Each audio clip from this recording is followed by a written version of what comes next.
Сура Гафир, прощающий. Во имя Аллаха, милостивого, милосердного. Бисмиллахир-рахманир-рахим. Сура 40, аяты с 1 по 3. Амин.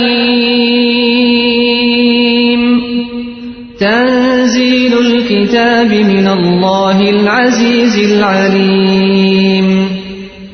غافر الذنب وقابل التوب شديد العقاب ذي الطول لا إله إلا هو إليه المصير. Всевышний сообщил о том, что священный Коран ниспослан единственным достойным поклонения божеством — Аллахом. Его божественные качества совершенны, а достохвальные деяния неповторимы. Ему покорны все творения, и он осведомлен обо всем сущем. Он прощает грехи грешникам и принимает покаяние кающихся. Но вместе с тем он сурово наказывает тех, кто осмеливается на совершение грехов и отказывается принести покаяние. Он обладает великой милостью и делает добро для всех своих рабов. Все эти совершенные качества свидетельствуют о том, что люди не имеют права поклоняться кому-либо, кроме Аллаха.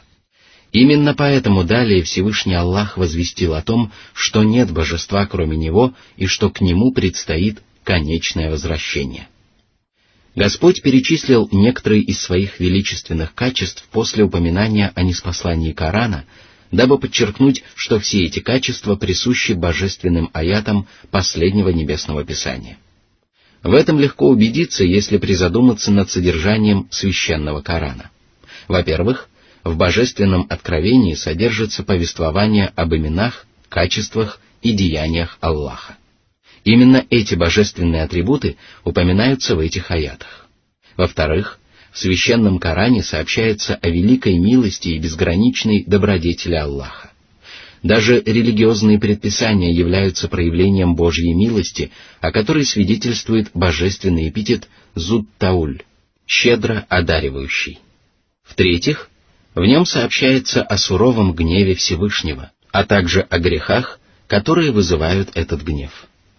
Это выражено в божественном эпитете «Шадидуль-Икаб» — «суровый в наказании». В-четвертых, священный Коран призывает грешников и ослушников покаяться в грехах, вернуться на прямой путь и просить Аллаха о прощении. И в пользу этого свидетельствуют божественные эпитеты «Гафиру-Занб» — прощающий грехи, и «Кабель-ут-Тауб» — принимающий покаяние. В-пятых, Небесное Писание проповедует единобожие и объясняет его необходимость логическими доводами и неопровержимыми священными текстами. Оно запрещает людям поклоняться вымышленным богам и изобличает пагубность многобожия также посредством логических доводов и неопровержимых священных текстов. Все это выражается в свидетельстве истинной веры, которая гласит «нет божества, кроме Аллаха». Наконец, в-шестых, священный Коран сообщает о неизбежности справедливого суда, который завершится вознаграждением праведников и наказанием ослушников. Об этом свидетельствует напоминание о конечном возвращении к Всевышнему Господу. Таким образом, в этих аятах Всевышний Аллах кратко изложил всю суть священного Писания.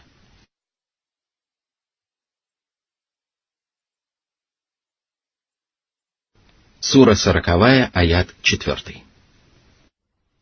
ما يجادل في آيات الله إلا الذين كفروا فلا يغررك تقلبهم في البلاد. Только неверующие пытаются опровергнуть знамения своего Господа и затмить истину ложью. А что касается верующих, то они покоряются истине и пытаются поддержать ее всеми возможными способами.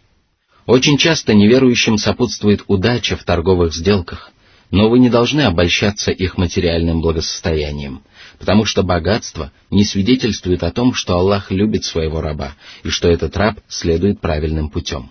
Напротив, вы должны делать выводы из того, что происходит вокруг, и задумываться над религиозными истинами.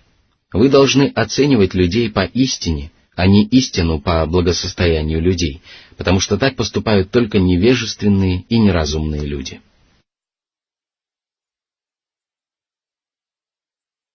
Сура 40, аят 5.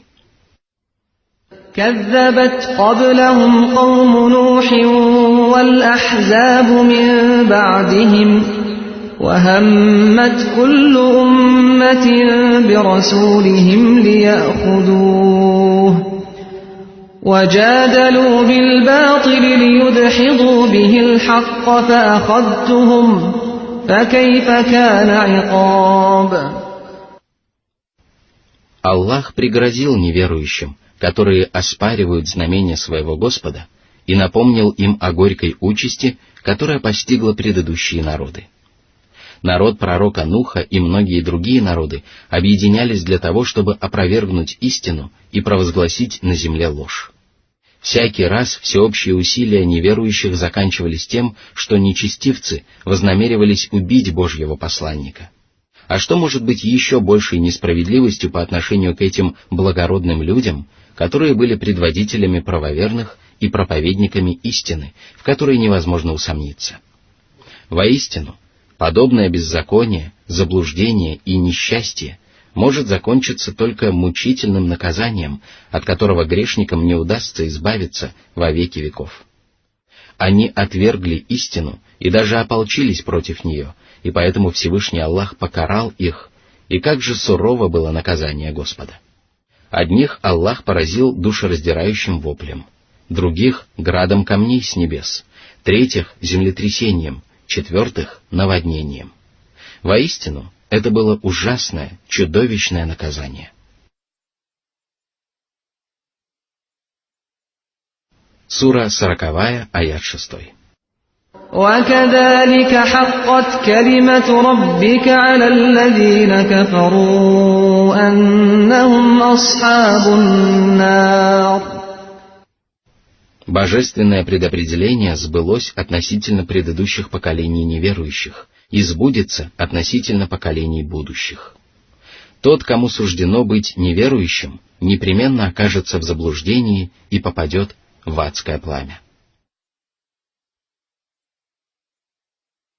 Сура 40, аят 7. الذين يحملون العرش ومن حوله يسبحون بحمد ربهم ويؤمنون به ويستغفرون للذين آمنوا ربنا وسعت كل شيء رحمة وعلما فاغفر للذين تابوا واتبعوا سبيلك وقهم عذاب الجحيم. Всевышний поведал о своей совершенной доброте по отношению к правоверным. Он помогает им обрести счастье и делает для этого многое из того, что выходит за пределы человеческих возможностей. Он приказывает ангелам просить прощения для правоверных и молиться за их благонравие на земле и благополучие в последней жизни. Даже величественные и приближенные к Аллаху носители трона усердно поклоняются Господу и искренне желают добра для праведников. Они прекрасно знают, что Всевышнему Аллаху нравится, когда ангелы желают добра для его богобоязненных рабов. Трон милостивого Аллаха — это кровля мироздания. Этот трон является самым великим, самым огромным, самым прекрасным и самым приближенным к Аллаху творением. Он объемлет землю, небеса и престол Аллаха. А что касается ангелов, которым Всевышний Аллах поручил нести трон, то нет никакого сомнения в том, что они являются самыми крупными, самыми величественными и самыми сильными из ангелов. Аллах избрал их из числа всех обитателей небес и упомянул о них в священном Коране, что свидетельствует об их превосходстве над остальными ангелами. Всевышний также сказал: «Ангелы будут находиться по его краю, и 8 понесут над собой трон своего Господа». Сура 69, аят 17. Затем Аллах сообщил о том, что носители трона и остальные приближенные ангелы, которые окружают трон, возносят славословие Аллаху. Тем самым Всевышний Господь похвалил свои благородные творения за то, что они усердно поклоняются своему Господу и возносят Ему славословие. Возносить славословие означает прославлять безупречные качества Аллаха, отвергать от Него все, что не соответствует Его величию и совершенству, и восхвалять Его за бесчисленные милости. Все это относится к поклонению Всевышнему, которое совершают не только ангелы, но и праведные мусульмане. Именно поэтому они говорят «Свят и безупречен Аллах, хвала Ему». Затем Аллах поведал о качествах благородных ангелов, которые веруют в своего Господа и молят о прощении для уверовавших. Молитва ангелов является одним из многочисленных благ, которые приносит человеку правая вера. Безгрешные ангелы молятся за правоверных и тем самым приносят им огромную пользу.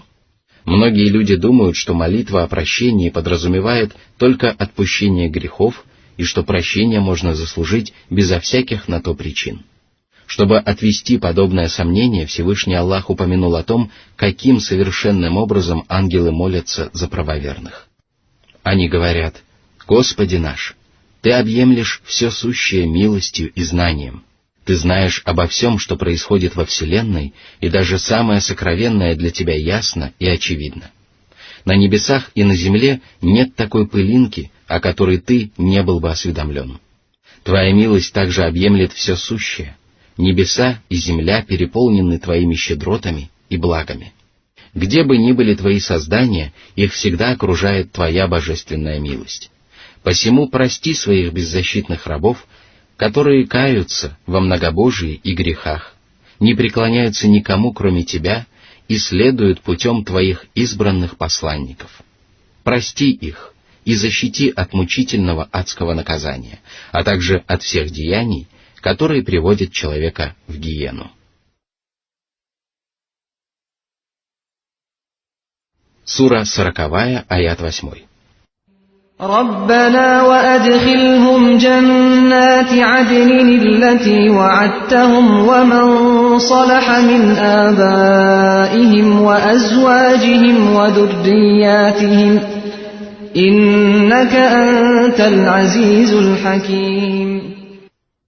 Господи наш, введи праведников в райские сады Эдема, которые Ты обещал им устами своих благородных посланников.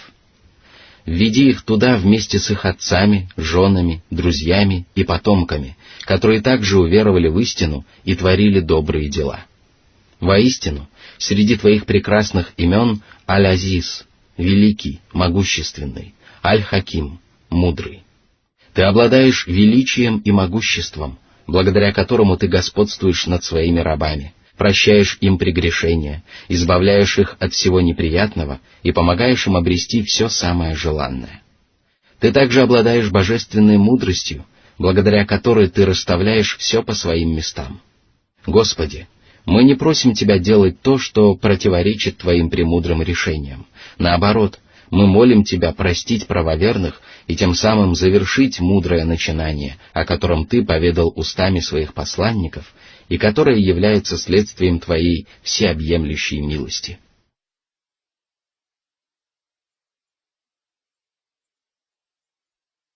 Сура 40, аят 9. وَقِهِمُ السَّيِّئَاتِ وَمَنْ تَقِ السَّيِّئَاتِ يَوْمَئِذٍ فَقَدْ رَحِمْتَهُ وَذَلِكَ هُوَ الْفَوْزُ الْعَظِيمُ. Охрани их от грехов и злодеяний, а также от их скверных последствий, которые не принесут грешникам ничего, кроме печали и разочарования.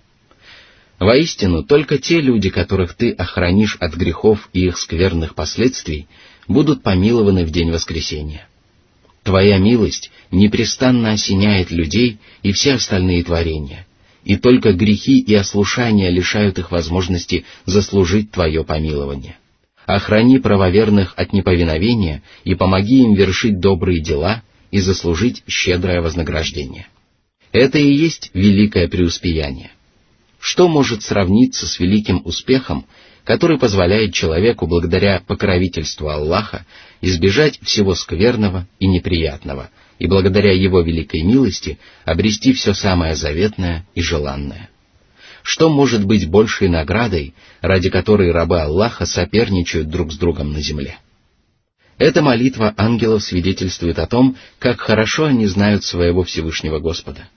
Они обращаются к Нему посредством Его прекрасных имен, и каждый раб Аллаха обязан пытаться приблизиться к Аллаху этим замечательным способом. Когда ангелы просят Аллаха смилостивиться над рабами, избавить их от душевных пороков и низменных желаний, охранить их от грехов и прочих недостатков, о которых лучше всего известно самому Аллаху, они обращаются к Нему посредством имен Ар-Рахим, милосердный, и Аль-Алим, знающий, всеведущий. Эта молитва также свидетельствует о совершенном этикете, который соблюдают ангелы при обращении к Аллаху. Они свидетельствуют о Его господстве над всем сущим в целом и над правоверными в частности. Они также признаются в том, что не обладают никакой властью во Вселенной. Они не осмеливаются проявлять высокомерие перед всемогущим Господом и взывают к Нему так, как это делают самые беспомощные и нуждающиеся творения. Они прекрасно знают, что их превосходство над другими творениями является результатом милости, великодушия и добродетели Аллаха. Эта молитва также свидетельствует о том, что ангелы во всем соглашаются со Всевышним Аллахом. Они любят те деяния, которые угодны Аллаху, и поэтому усердно поклоняются Всевышнему Господу. Они любят творения, которые угодны Аллаху, и поэтому искренне любят правоверных мусульман и ненавидят неблагодарных и неверующих грешников. Искренняя любовь ангелов заставляет их молиться за праведников и всеми силами стремиться помочь им. Эта молитва за человека также свидетельствует о любви и добром отношении к нему, потому что творения Аллаха, как правило, молятся только за тех, кого они любят. Каждое слово молитвы о прощении правоверных, с которой ангелы обращаются к Аллаху, имеет глубокий смысл, и это свидетельствует о том, как важно не ограничиваться только значением слов Священного Писания, а размышлять над их более глубоким и истинным смыслом. Если человек задумается над божественным откровением, попытается постичь его истинный смысл и воспользуется для достижения этой цели самым правильным путем, то ему станет ясно более глубокое, особое значение коранических аятов. Но как можно убедиться в достоверности того или иного толкования? Во-первых, нужно точно знать, что это толкование связано с кораническим текстом и не выходит за его рамки. Во-вторых, нельзя забывать о том, что Всеведущий Господь повелел своим рабам задумываться и размышлять над Небесным Писанием. Он заложил в коранические аяты глубокий смысл и поведал людям о том, что именно это Писание способно наставить человечество на прямой путь, осветить ему дорогу к спасению и разъяснить все важнейшие вопросы. Кораническая речь действительно является самой прекрасной, самой лаконичной и самой понятной речью, благодаря чему она является необъятным источником великого знания. С помощью Всевышнего Господа это знание постепенно открывается людям, и очень много подобных открытий содержится в книге, которая сейчас находится перед вами. Воистину, это милость, которой Аллах одарил всех нас. Однако она недоступна для людей, которые не задумываются над кораническими откровениями, либо имеют испорченные воззрения. Господи, раскрой перед нами сокровищницу своей милости и помоги нам и всем остальным мусульманам стать еще более праведными. Мы надеемся на Твое великодушие и милосердие, в сени которого мы пребываем каждый миг и каждое мгновение. Сжалься над нами и убери с нашего пути все препятствия, которые могут помешать нам обрести Твое благоволение. Воистину Ты Аль-Карим, великодушный, Аль-Ваххаб, одаряющий. В словах молитвы о прощении правоверных Всевышний Аллах подчеркнул, что муж, жена, дети, друзья и остальные близкие приносят друг другу радость и великую пользу. Если человек призывает своих близких совершать добрые дела, то он разделяет с ними вознаграждение за совершенные ими деяния. Поэтому ангелы взывали о прощении не только для правоверных, но и для их отцов, жен и потомков. Однако все они тоже должны быть правоверными, и в этом случае праведность одного из них становится результатом благодеяний другого. А Всевышнему Аллаху об этом известно лучше всего. Сура 40, аят 10. إن الذين كفروا ينادون لمقت الله أكبر من مقتكم أنفسكم إذ تدعون إلى الإيمان فتكفرون. Всевышний сообщил о стыде и позоре, который ожидает неверующих в судный день. Когда этот день наступит, они попросят Аллаха вывести их из преисподней и вернуть в земной мир. Но в ответ они услышат только унизительный отказ. Они отказывались уверовать в Аллаха, священные писания, Божьих посланников и судный день, и поэтому они непременно окажутся в адском пламени. Там они признаются в том, что заслуживают самого ужасного наказания, поскольку прежде они творили самые ужасные грехи. Они будут испытывать по отношению к себе ненависть и отвращение, но им возвестят о том, что ненависть Аллаха к ним была еще сильнее. О враги Аллаха! Божьи посланники и проповедники истины призывали вас уверовать и приводили вам убедительные доказательства своей правоты, однако вы отказались уверовать и отвергли то, ради чего были сотворены. В результате вы лишились великой милости своего Господа и заслужили его ненависть и гнев. Он продолжал гневаться на вас до тех пор, пока вы не оказались здесь. Сегодня Всевышний Аллах обрушит на вас свой гнев и подвергнет вас лютой каре, а правоверных Он осенит своей милостью и одарит щедрым вознаграждением. Сура 40, аят 11.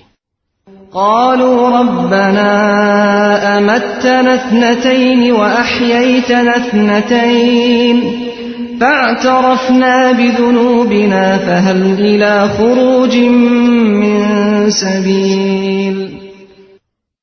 Согласно одному толкованию, речь идет о смерти после расставания с мирской жизнью и смерти после первого трубного гласа, которая продлится до второго дуновения ангела Исрафила. Согласно другому толкованию, имеются в виду небытие до сотворения человека и смерть после жизни на земле. А что касается двух жизней, то речь идет о мирской и будущей жизнях. Одним словом, из этого откровения следует, что неверующие раскаятся в собственных злодеяниях, но это не принесет им помощи и избавления. Их будут упрекать за то, что они не пытались спастись от наказания в своей мирской жизни, и им напомнят о причинах подобного злосчастья. Сура 40, аят 12. ذلكم بأنه إذا دعي الله وحده كفرتم وإن يشرك به تؤمنوا فالحكم لله العلي الكبير. О неверующие! Вы отказывались прислушиваться к проповедям людей, которые призывали уверовать в единого Аллаха, поклоняться только Ему одному и отречься от многобожия. Вы приходили в ужас от таких речей и со всех ног бежали от проповедников истины. Когда же люди поклонялись вымышленным богам, вы одобряли их слова и деяния. Вы отдавали предпочтение неверию и питали ненависть к светлой вере. Вы радовались тому, что губило и разрушало вашу мирскую и будущую жизни, и ненавидели то, что могло принести вам добро и пользу на земле и после смерти. Все это и привело вас туда, где вы теперь находитесь. Вы сделали свой выбор. Вы отказались от счастья, благополучия и преуспеяния и отдали предпочтение несчастью, унижению и страданиям. Всевышний сказал: «Я отвращу от моих знамений тех, которые возгордились на земле безо всякого права на то. Какое бы знамение они ни увидели, они не уверуют в него.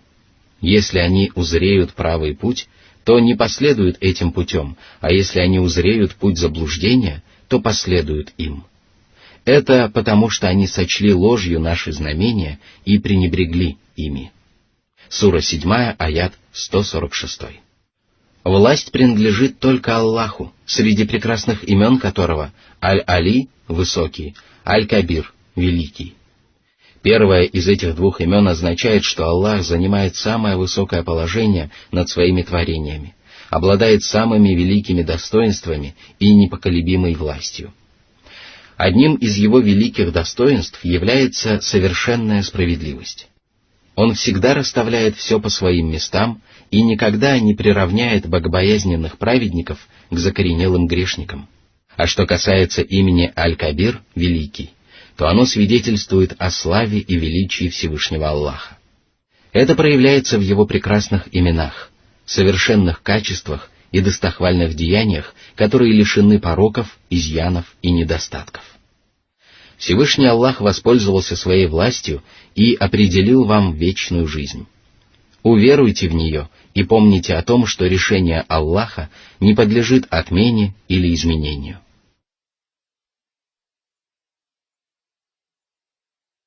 Сура 40, аят 13.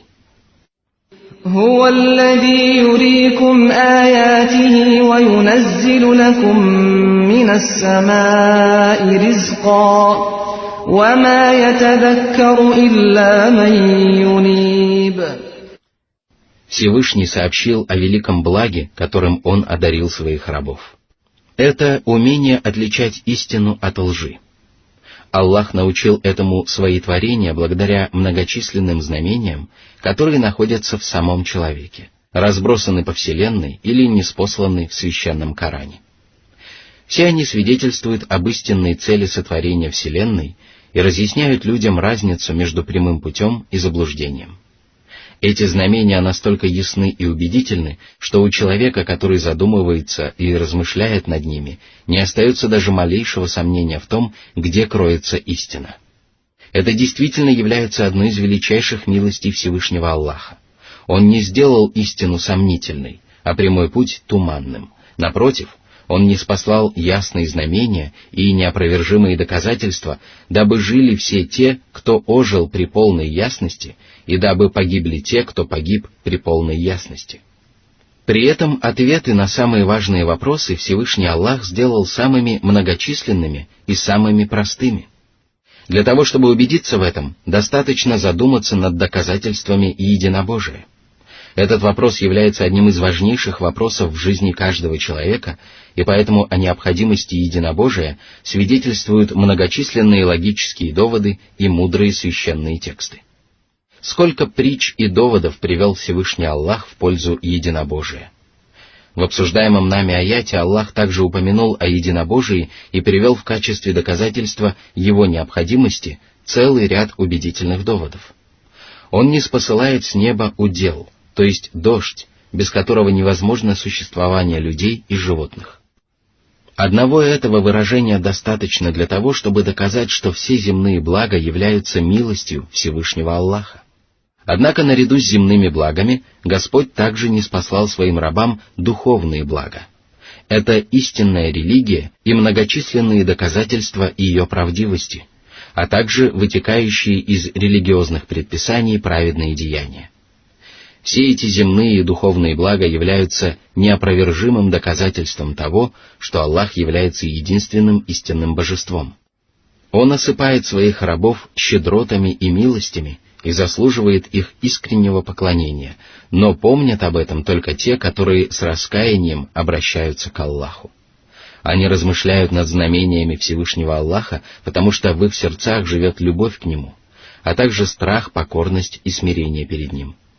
Долгие и частые размышления приносят им пользу. Знамения Аллаха превращаются в Божью милость по отношению к этим людям и открывают им глаза на истинную суть вещей. Из всего сказанного следует, что знамения Аллаха приносят пользу только тогда, когда люди размышляют над ними, а размышления приносят пользу только тогда, когда люди делают это искренне. Именно поэтому далее Всевышний Аллах сказал: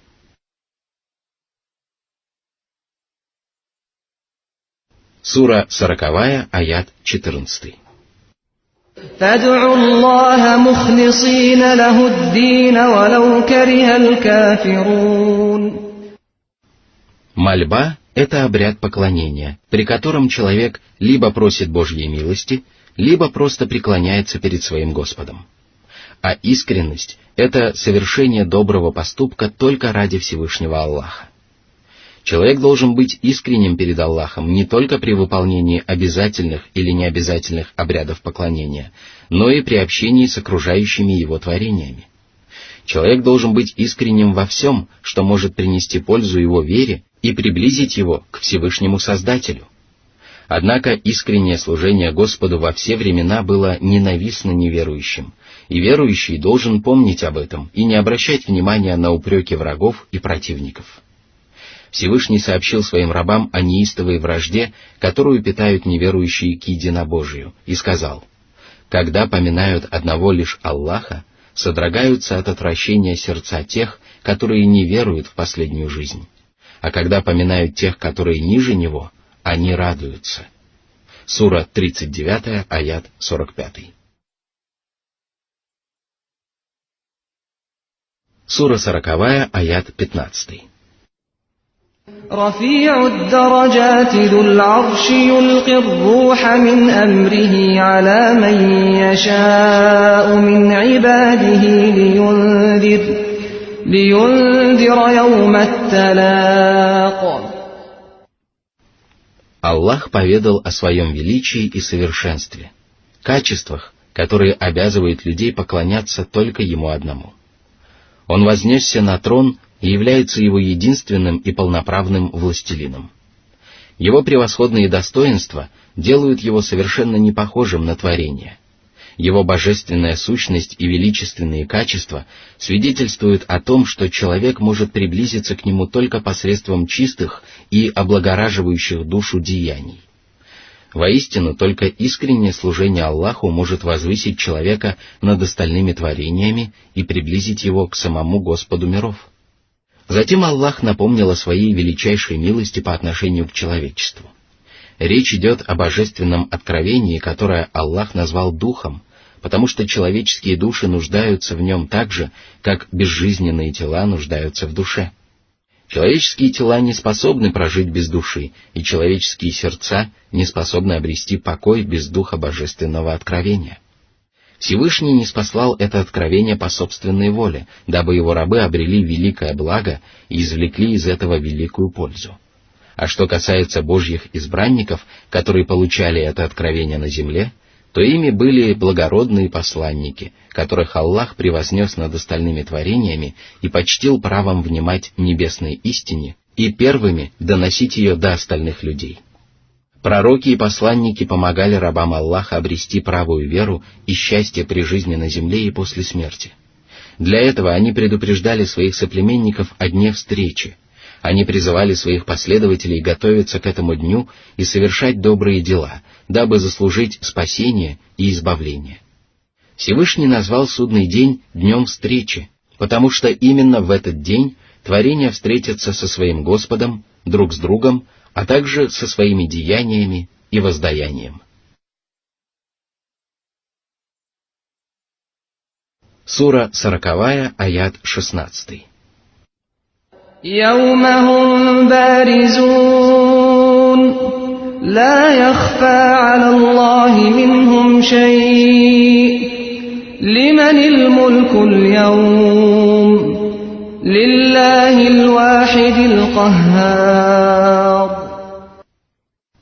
В тот страшный день все люди выйдут из могил и соберутся на огромном ристалище, где не будет ни оврагов, ни возвышенностей. Ни сами люди, ни совершенные ими деяния, ни полагающиеся им воздаяния, ничто не скроется от Аллаха.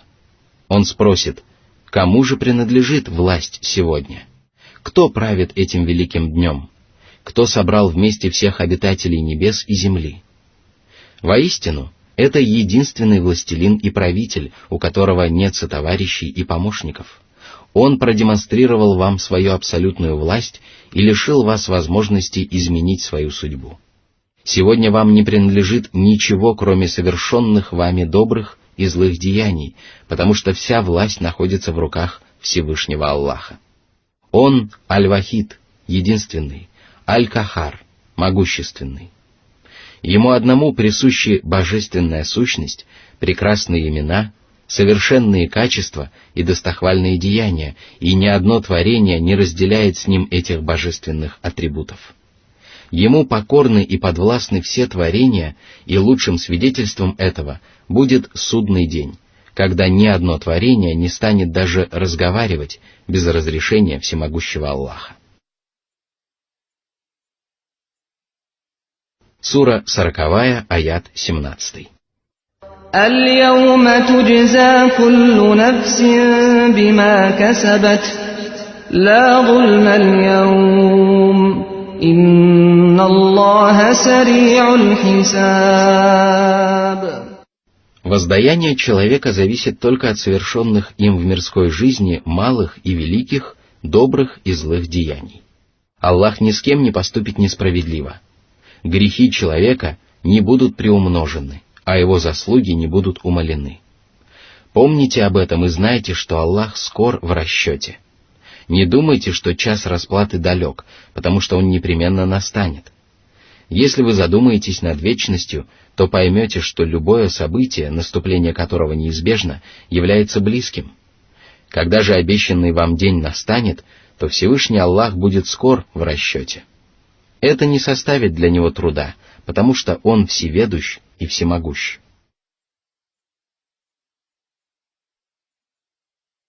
Сура 40, аят 18. وأنذرهم يوم الآزفة إذ القلوب لدى الحناجر كاظمين ما للظالمين من حميم ولا شفيع يطاع. Всевышний повелел своему пророку Мухаммаду предупредить людей о приближении судного дня. Очень скоро люди воочию убедятся в истинности его ужасных картин и неописуемых потрясений. Души людей от страха и печали подступят к самому горлу, и их сердца опустеют. Они будут озираться вокруг и будут опечалены. Они не смогут выговорить ни единого слова, потому что в судный день люди будут говорить только с позволения Всевышнего Аллаха и только сущую правду. Сердца неверующих будут переполнены страхом и ужасом, и это только увеличит их скорбь и печаль. У них не будет ни друзей, ни близких. У них не будет даже ходатаев и заступников, потому что ни одно творение не станет заступаться за нечестивца, который осмелился приобщать сотоварищей к Аллаху. Но даже если бы кто-нибудь попытался заступиться за них, Аллах все равно не принял бы этого заступничества. Сура 40, аят 19. يعلم خائنة الأعين وما تخفي الصدور. Если человек украдкой наблюдает за происходящим вокруг или скрывает что-либо от окружающих, то это все равно становится известно Всевышнему Аллаху. Что же тогда говорить о деяниях, которые человек совершает открыто в присутствии других людей? Сура 40, аят 20. والله يقضي بالحق والذين يدعون من دونه لا يقضون بشيء إن الله هو السميع البصير. Слова, законы и решения Аллаха являются истинными и справедливыми. Ему известно обо всем, что происходит во Вселенной и что записано в хранимой скрижали. Он пречист и далек от несправедливости, недостатков и прочих пороков. Он является полноправным властелином Вселенной, и поэтому в мире происходит только то, что он пожелает. Он разрешает споры и конфликты, которые возникают в земной жизни между неверующими и правоверными, и всегда помогает своим возлюбленным и праведным рабам. При этом он лишает поддержки многобожников, которые поклоняются вымышленным богам. Эти ложные божества не обладают никакой властью. Они бессильны и беспомощны. Они не только не способны помочь людям, но и не хотят этого. Воистину, они совершенно не похожи на Всевышнего Аллаха, среди прекрасных имен которого Ас-Самия, всеслышащий, и Аль-Басир, всевидящий. Он слышит молитвы своих рабов, которые обращаются к Нему на самых разных языках и по самым разным вопросам. Он видит все, что происходит на свете, даже если это сокрыто от взоров и познаний людей. Аллах не случайно вначале предупредил своих рабов о приближении судного дня, а затем напомнил им о своих божественных качествах. Он сделал это для того, чтобы люди готовились к этому великому дню, опасаясь мучительного наказания и надеясь на щедрое вознаграждение.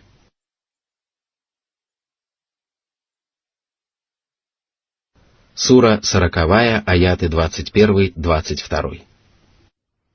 أَوَلَمْ يَسِيرُوا فِي الْأَرْضِ فَيَنْظُرُوا كَيْفَ كَانَ عَاقِبَةُ الَّذِينَ كَانُوا مِنْ قَبْلِهِمْ كَانُوا هُمْ أَشَدَّ مِنْهُمْ قُوَّةً وَآثَارًا فِي الْأَرْضِ فَأَخَذَهُمُ اللَّهُ بِذُنُوبِهِمْ وَمَا كَانَ لَهُم مِّنَ اللَّهِ مِن وَاقٍ ذَلِكَ بِأَنَّهُمْ كَانَتْ تَأْتِيهِمْ رُسُلُهُم بِالْبَيِّنَاتِ فَكَفَرُوا فَأَخَذَهُمُ اللَّهُ إِنَّهُ قَوِيٌّ شَدِيدُ الْعِقَابِ. Если бы люди, путешествуя по земле, задумывались над последствиями человеческих деяний и извлекали из этого полезные уроки, то они непременно убедились бы в том, что во все времена на долю неверующих выпадал самый ужасный конец — погибель, уничтожение, позор и бесчестие. Они были многочисленны и хорошо оснащены, обладали могучей силой и творили на земле великие деяния, то есть строили удивительные замки и дворцы, и обрабатывали огромные земельные угодья. Однако они совершали злодеяния и упрямо отказывались покаяться в них, и тогда Аллах наказал их за грехи, и никто не защитил их от Аллаха, среди прекрасных эпитетов которого Аль-Кауи — могучий, Шадид уль-Икаб — суровый в наказании. Одними из самых сильных и могущественных народов были адиты, которые посмели возгордиться и заявить: «Кто сможет превзойти нас мощью?» Сура 47, аят 15. Аллах сумел сделать это и наслал на них ураганный ветер, который стер этот некогда могущественный народ с лица земли. Сура 40, аят 23. وَلَقَدْ أَرْسَلْنَا مُوسَى بِآيَاتِنَا وَسُلْطَانٍ مُّبِينٍ. Аллах поведал о том, какая участь ожидает грешников, которые отвергают Божьих посланников, и в качестве примера привел египетского фараона и его приспешников. Аллах отправил к ним своего посланника Мусу, сына Имрана, который явился к нечестивцам с великими знамениями, каждое из которых свидетельствовало о правдивости его небесного учения и порочности многобожия, в котором погряз египетский народ. Аллах также поддержал своего избранника ясными доводами, перед которыми смирялись человеческие сердца. История о змее и посохе и многие другие чудеса убедили людей в правдивости Мусы и проповедуемой им религии. Сура 40, аят 24. إِلَى فِرْعَوْنَ وَهَامَانَ وَقَارُونَ فَقَالُوا سَاحِرٌ كَذَّابٌ. Аллах сообщил о предводителях неверующих людей, которым был послан Муса. Это были фараон, его верховный министр Хаман и соплеменник пророка Мусы Карун, который был обольщен собственным богатством. Каждый из них неистово отверг Мусу и назвал его колдуном и лжецом.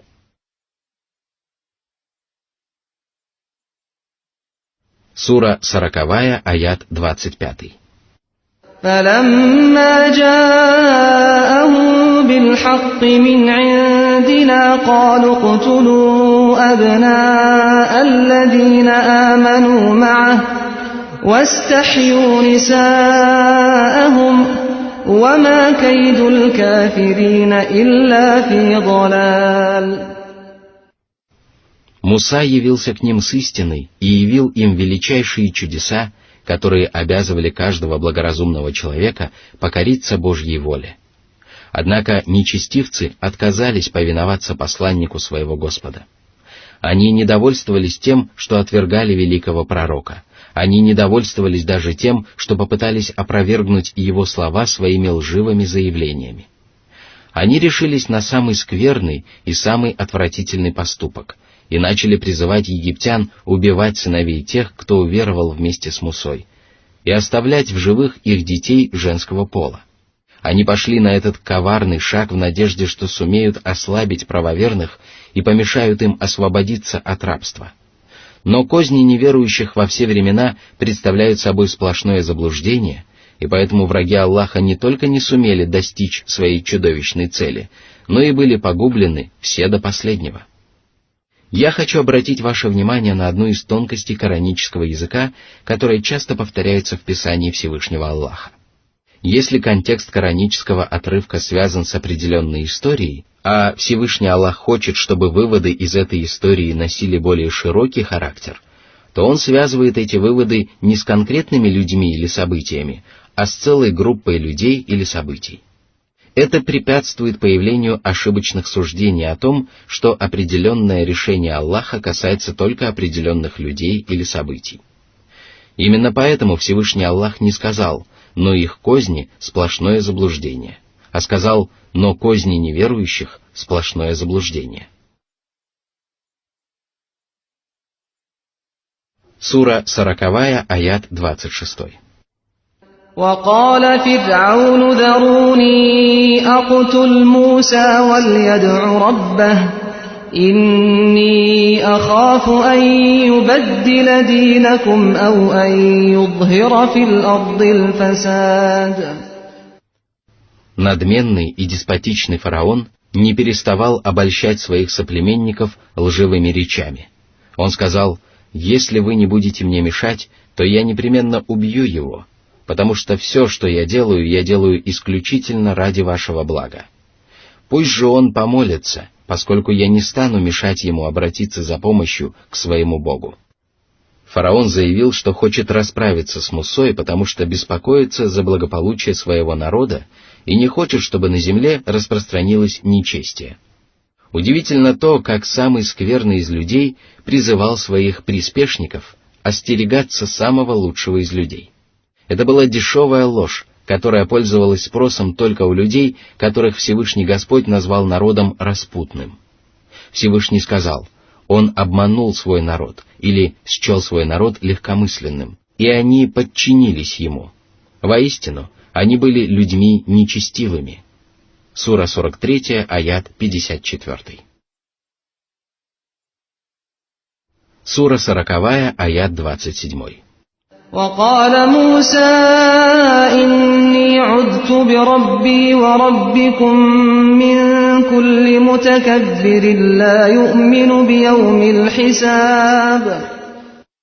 В ответ на эту ужасную речь, которая была результатом беззакония и деспотизма фараона, а также проявлением его веры в собственное могущество и величие, Муса обратился за помощью к Аллаху и сказал: «Я прошу моего всемогущего Господа защитить меня от грешников, которые из-за своего высокомерия и неверия в день расплаты осмеливаются творить зло и сеять смуту на земле».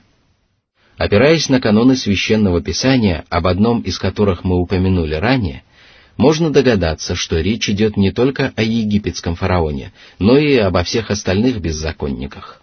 Всевышний смилостивился над Мусой и защитил его от надменных грешников, которые не веровали в день расплаты. По воле Аллаха обстоятельства и люди защищали славного пророка от злых происков фараона и его свиты. Одним из таких людей был родственник фараона, который уверовал в единого Аллаха и всеми силами защищал Мусу. Он был членом царской семьи, и поэтому египетская знать прислушивалась к его мнению. Он делал вид, что солидарен с окружением фараона, и тщательно скрывал от них свою веру. Если бы он открыто заявил о своей неприязни к многобожию, в котором погрязли египтяне, то никто не стал бы прислушиваться к его словам, и он не смог бы защитить своего пророка. Похожей заботой Всевышний Аллах окружил пророка Мухаммада, да благословит его Аллах и приветствует, которого опекал его дядя Абу Талиб. Он исповедовал религию курейшитов, пользовался уважением среди язычников и не позволял врагам посланника Аллаха причинить ему вред. Если бы Абу Талиб принял ислам, то не смог бы опекать своего племянника. Сура 40, аят 28. وقال رجل مؤمن من آل فرعون يكتم إيمانه أتقتلون رجلا أن يقول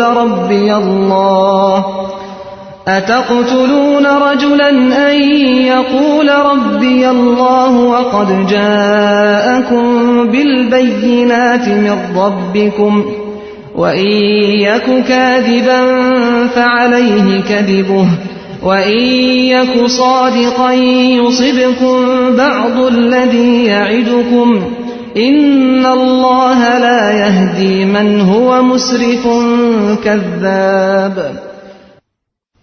Когда фараон решил убить Мусу, этот верующий, благоразумный и решительный человек осмелился изобличить порочность подобных намерений и сказал: «Неужели вера в Аллаха является преступлением, которое заслуживает самого сурового наказания – казни?»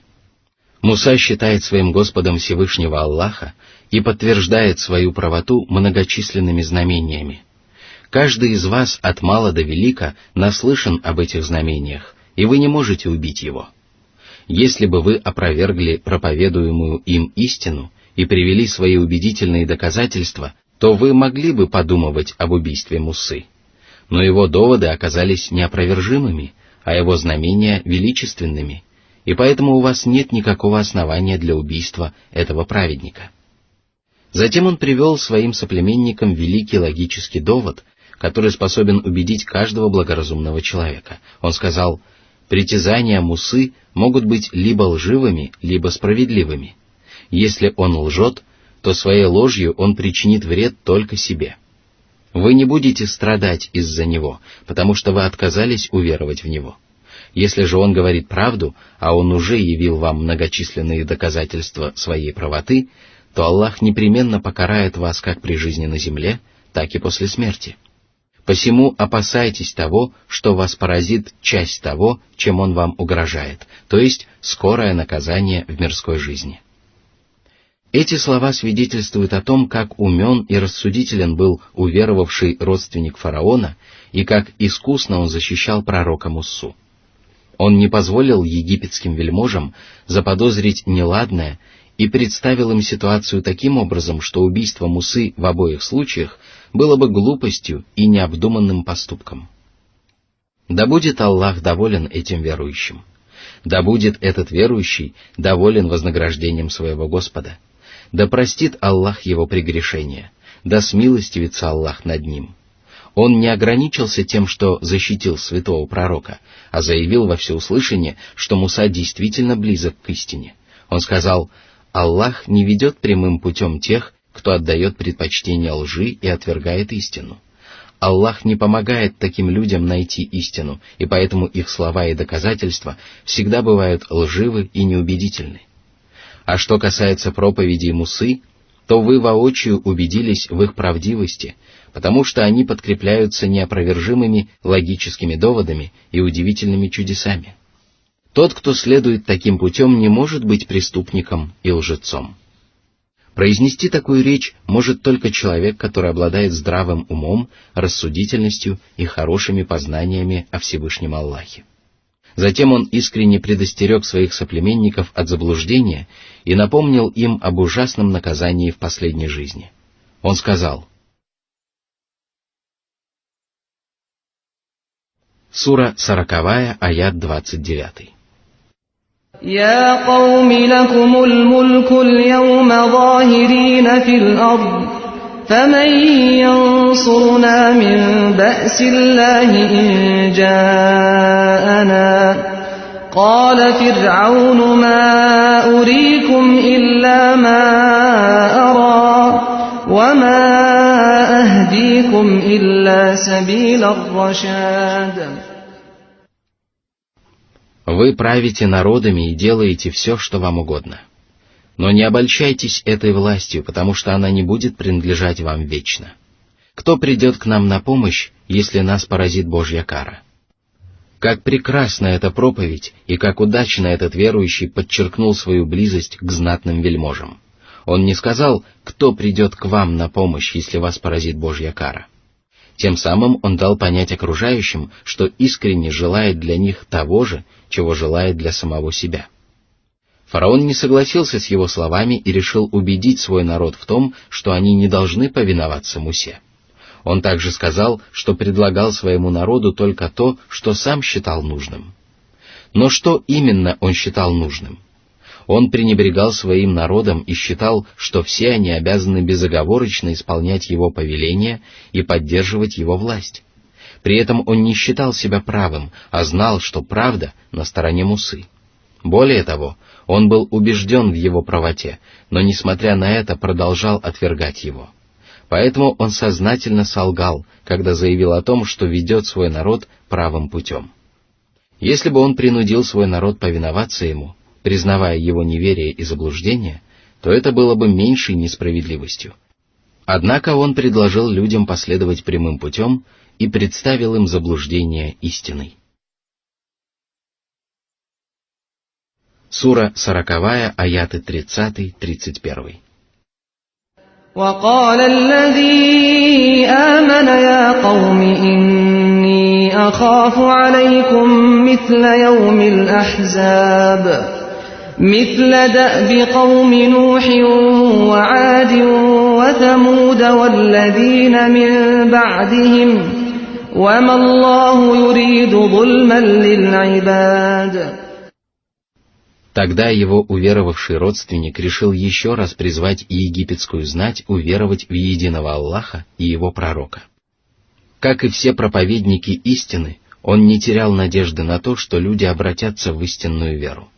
Он продолжал проповедовать правую веру, не обращая внимания на сопротивление упрямых врагов Аллаха. Он сказал: «О мой народ, я опасаюсь того, что вы разделите участь, постигшую ваших предшественников, которые объединились в борьбе с Божьими пророками. Лютая кара стала участью народа Нуха, адитов, самудян и тех, кто жил после них. Все они увязали в неверии и неповиновении Аллаху, и все они заслужили наказание как при жизни на земле, так и после смерти. А ведь Аллах никогда не наказывает свои творения до тех пор, пока они не совершат преступления или злодеяния». Затем он напомнил своим соплеменникам о наказании, которое ожидает неверующих в последней жизни, и сказал. Сура 40, аят 32. وَيَا قَوْمِ إِنِّي أَخَافُ عَلَيْكُمْ يَوْمَ التَّنَادِ. Речь идет о судном дне, когда обитатели рая и адские мученики будут взывать друг к другу. Всевышний сказал: обитатели рая воззовут к обитателям огня. Мы уже убедились в том, что обещанное нам Аллахом было истиной. Убедились ли вы в том, что обещанное Аллахом было истиной? Они скажут «да». Тогда глашатай возвестит среди них: да пребудет проклятие Аллаха над беззаконниками, которые сбивали других с пути Аллаха, пытались исказить его и не веровали в последнюю жизнь. Сура 7, аяты 44-45.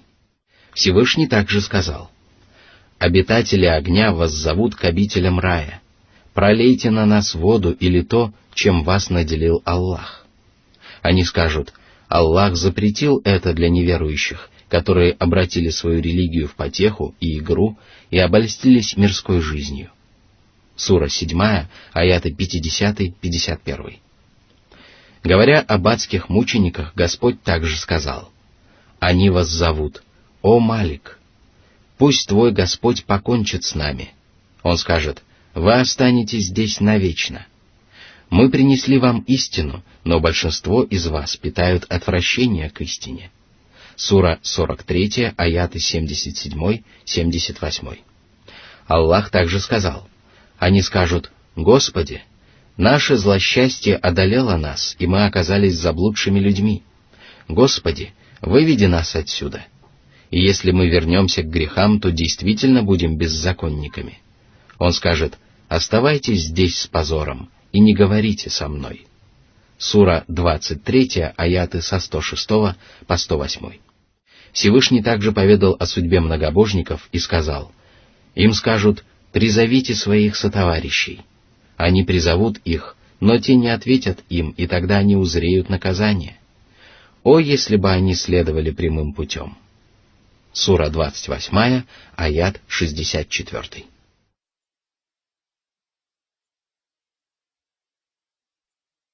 Сура 40, аят 33. يوم تولون مدبرين ما لكم من الله من عاصم ومن يضلل الله فما له من هاد.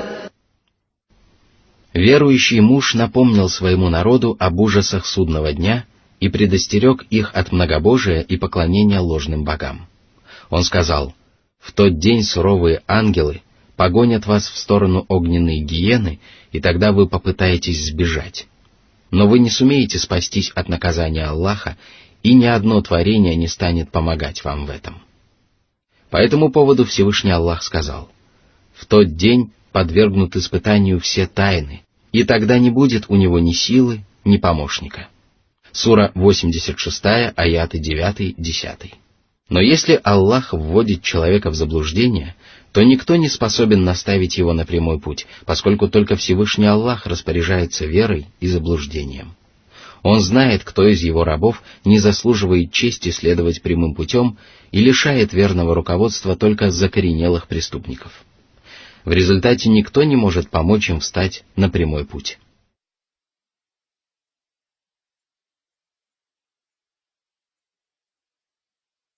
Сура 40, аят 34. وَلَقَدْ جَاءَكُمْ يُوسُفُ مِنْ قَبْلُ بِالْبَيِّنَاتِ فَمَا زِلْتُمْ فِي شَكٍّ مِّمَّا جَاءَكُمْ بِهِ حَتَّى إِذَا هَلَكَ قُلْتُمْ لَنْ يَبْعَثَ اللَّهُ مِنْ بَعْدِهِ رَسُولًا كَذَلِكَ يُضِلُّ اللَّهُ مَنْ هُوَ مُسْرِفٌ مُرْتَابٌ. Муса не первый из посланников, который явился к вам от Аллаха. До него к вам явился святой пророк Юсуф, сын пророка Якуба. Он призывал вас поклоняться одному Аллаху и не предавать ему сотоварищей, и привел многочисленные доказательства в подтверждение своей правдивости. Но это не помешало вам усомниться в истинности его слов, и даже при жизни Юсуфа вы пребывали в сомнении. Когда же он скончался, то вы окончательно увязли в омуте сомнения и многобожия. Вы даже говорили, что после Юсуфа Аллах уже не пошлет посланника, но ваши предположения оказались ошибочными. Вы думали о Всевышнем Аллахе самым неподобающим образом, но теперь убедились в том, что Он никогда не бросает своих рабов на произвол судьбы. Он наблюдает за ними, ниспосылает им свои повеления и запреты, и даже отправляет к ним своих посланников. Только заблудшие грешники предполагают, что Аллах никогда не отправляет к людям пророков и посланников. Таким образом, Аллах вводит в заблуждение тех, кто нарушает дозволенное и сомневается. Эти качества несправедливые и заносчивые неверующие приписывали пророку Мусе, хотя в действительности они сами обладают ими.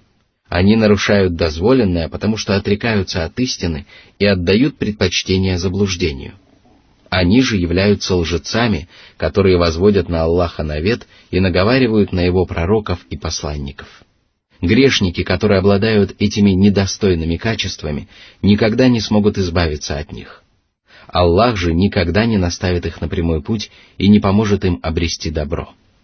Тот, кто опровергает истину, после того, как она стала ясна ему, заслуживает наказания, и Всевышний Аллах наказывает его тем, что лишает его божественного руководства. Всевышний сказал: «Когда же они уклонились, Аллах совратил их сердца. Аллах не ведет прямым путем людей нечестивых». Сура 61, аят 5. Всевышний также сказал: «Мы отворачиваем их сердца и взоры, поскольку они не уверовали в Него в первый раз, и оставляем их скитаться вслепую в собственном беззаконии». Сура 6, аят 110. Сура 40, аят 35. الذين يجادلون في آيات الله بغير سلطان أتاهم كبر مقتا عند الله وعند الذين آمنوا كذلك يطبع الله على كل قلب متكبر جبار. Аллах поведал о других качествах тех, кто нарушает дозволенное и сомневается, и возвестил о том, что они спорят о знамениях Аллаха безо всякого ниспосланного Аллахом довода. Эти знамения не оставляют сомнения в том, что является ложью, а что истиной. Они настолько ясны и убедительны, что подобны солнцу на ясном небосводе, но, несмотря на это, нечестивцы продолжают оспаривать их и пытаются затмить их свет собственной ложью. При этом они не приводят никаких доказательств своей правоты, а лишь разглагольствуют о бессмысленных вещах. Эти качества присущи абсолютно всем, кто оспаривает знамения Всевышнего Аллаха. Истину невозможно опровергнуть, потому что нет таких доказательств, которые могли бы противостоять ей. Ни убедительные логические доводы, ни священные тексты никогда не противоречат ниспосланной Аллахом истине.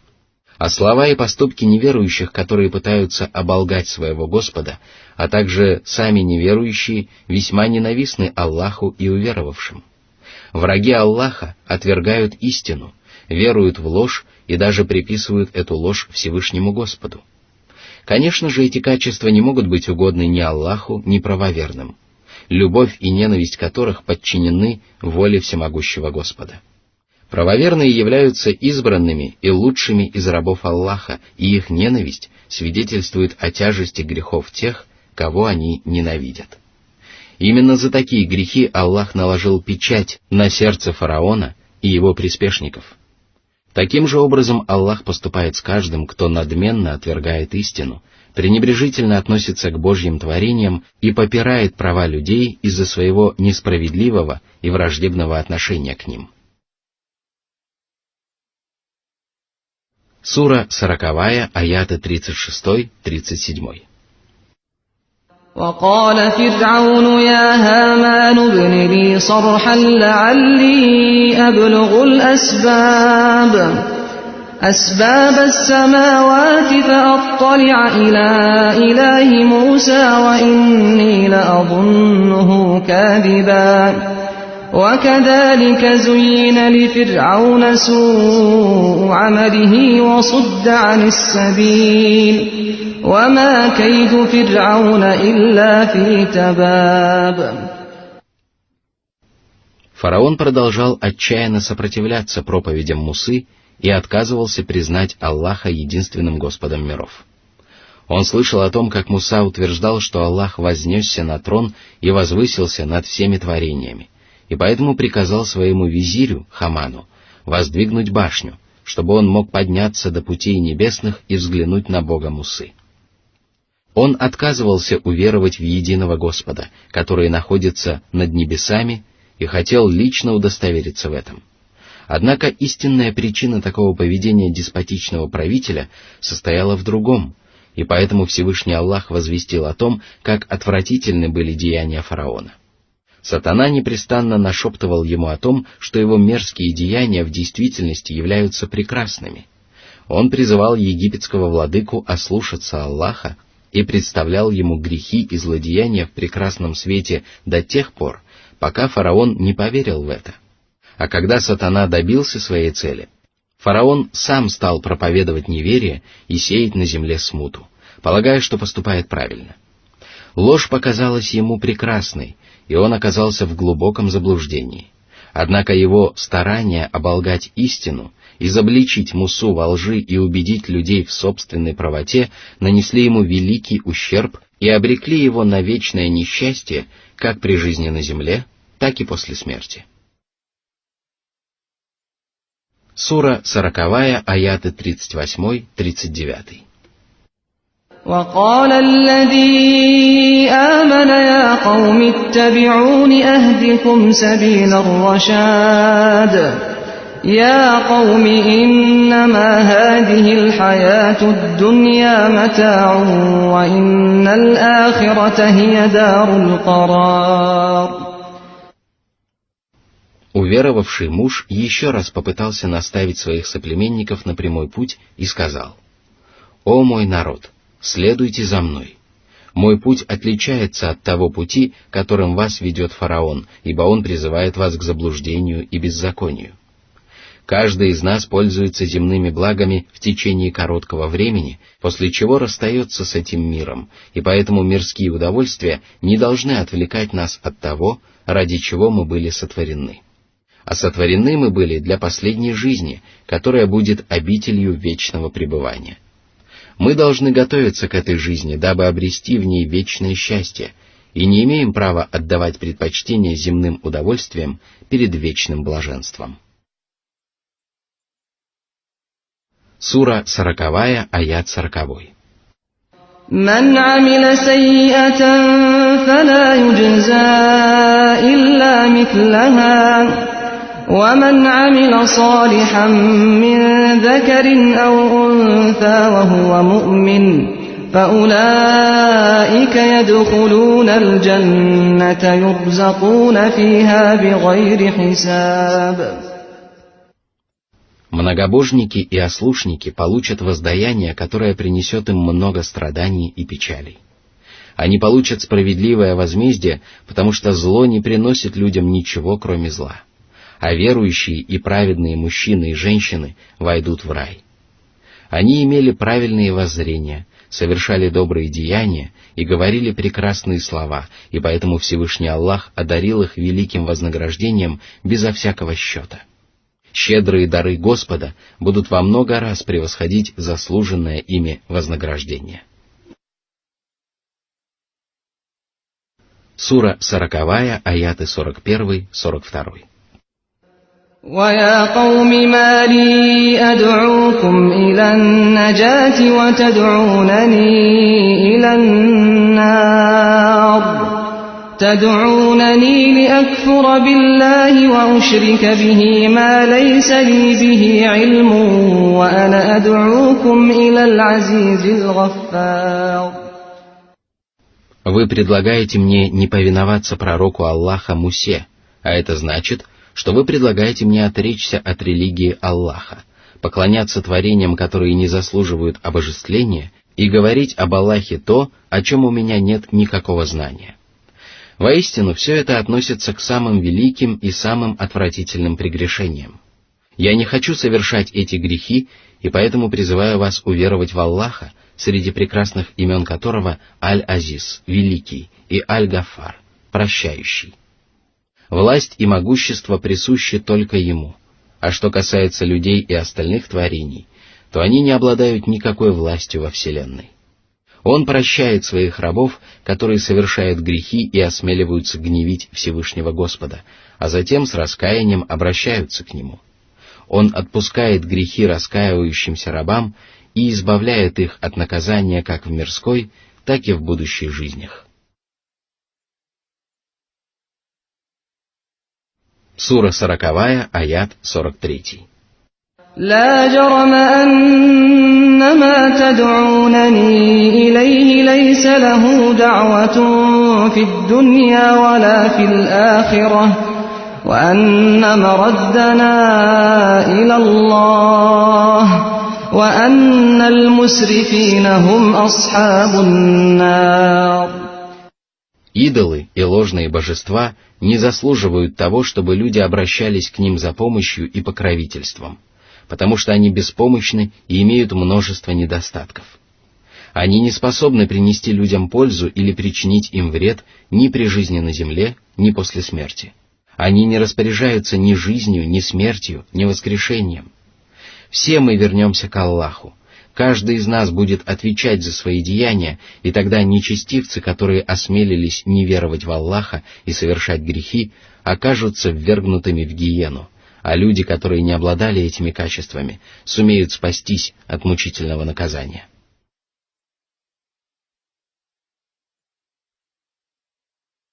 Сура 40, аят 44. فستذكرون ما أقول لكم وأفوض أمري إلى الله إن الله بصير بالعباد. Египтяне не прислушались к искренним проповедям и предостережениям своего соплеменника, и тогда он сказал им: «Вы непременно вспомните мои предостережения и узнаете, чего вам будет стоить ваш отказ от истины. Вы будете наказаны и лишитесь великого вознаграждения. Я же надеюсь на покровительство Всевышнего Аллаха и уповаю на то, что Он поможет мне обрести добро и защитит меня от злых происков моих врагов. Воистину, Аллах наблюдает за своими рабами и знает, в каком они находятся положении и какое воздаяние они заслуживают. Ему прекрасно известно о моей слабости, и Он непременно защитит меня от вас. Ему также известно о ваших намерениях, и вам ничего не удастся сделать, если на то не будет воли Всевышнего Аллаха. Вы сумеете одолеть меня только тогда, когда премудрый Аллах сочтет это необходимым и позволит этому произойти». Сура 40, аят 45. فوقاه الله سيئات ما مكروا وحاق بآل فرعون سوء العذاب. Всемогущий Аллах защитил своего верующего раба от злых происков фараона и его семейства. Они были готовы уничтожить беззащитного правоверного за то, что он встал на сторону Мусы и даже начал призывать их уверовать в то, что проповедовал Муса. Могущественная египетская знать не могла смириться с подобной дерзостью и пришла в ярость от проповеди своего правоверного соплеменника. Вельможи замыслили против него недоброе, но всемогущий Аллах уберег своего раба от коварных происков его врагов. Более того, он обратил происки неверующих против них самих, и тогда род фараона поразило злое наказание, то есть Всевышний Аллах в течение одного мига потопил фараона и его огромные полчища.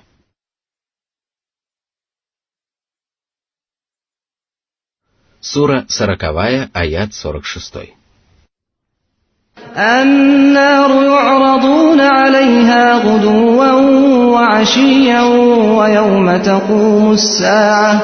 ويوم تقوم الساعة أدخلوا آل فرعون أشد العذاب. Гибель стала для них наказанием в мирской жизни, а после смерти они оказались ввергнуты в огонь, в котором они пребудут вплоть до наступления судного дня.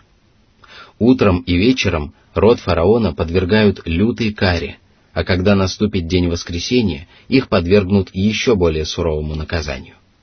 Это страшное возмездие ожидает каждого, кто обвиняет во лжи Божьих посланников и упрямо сопротивляется им.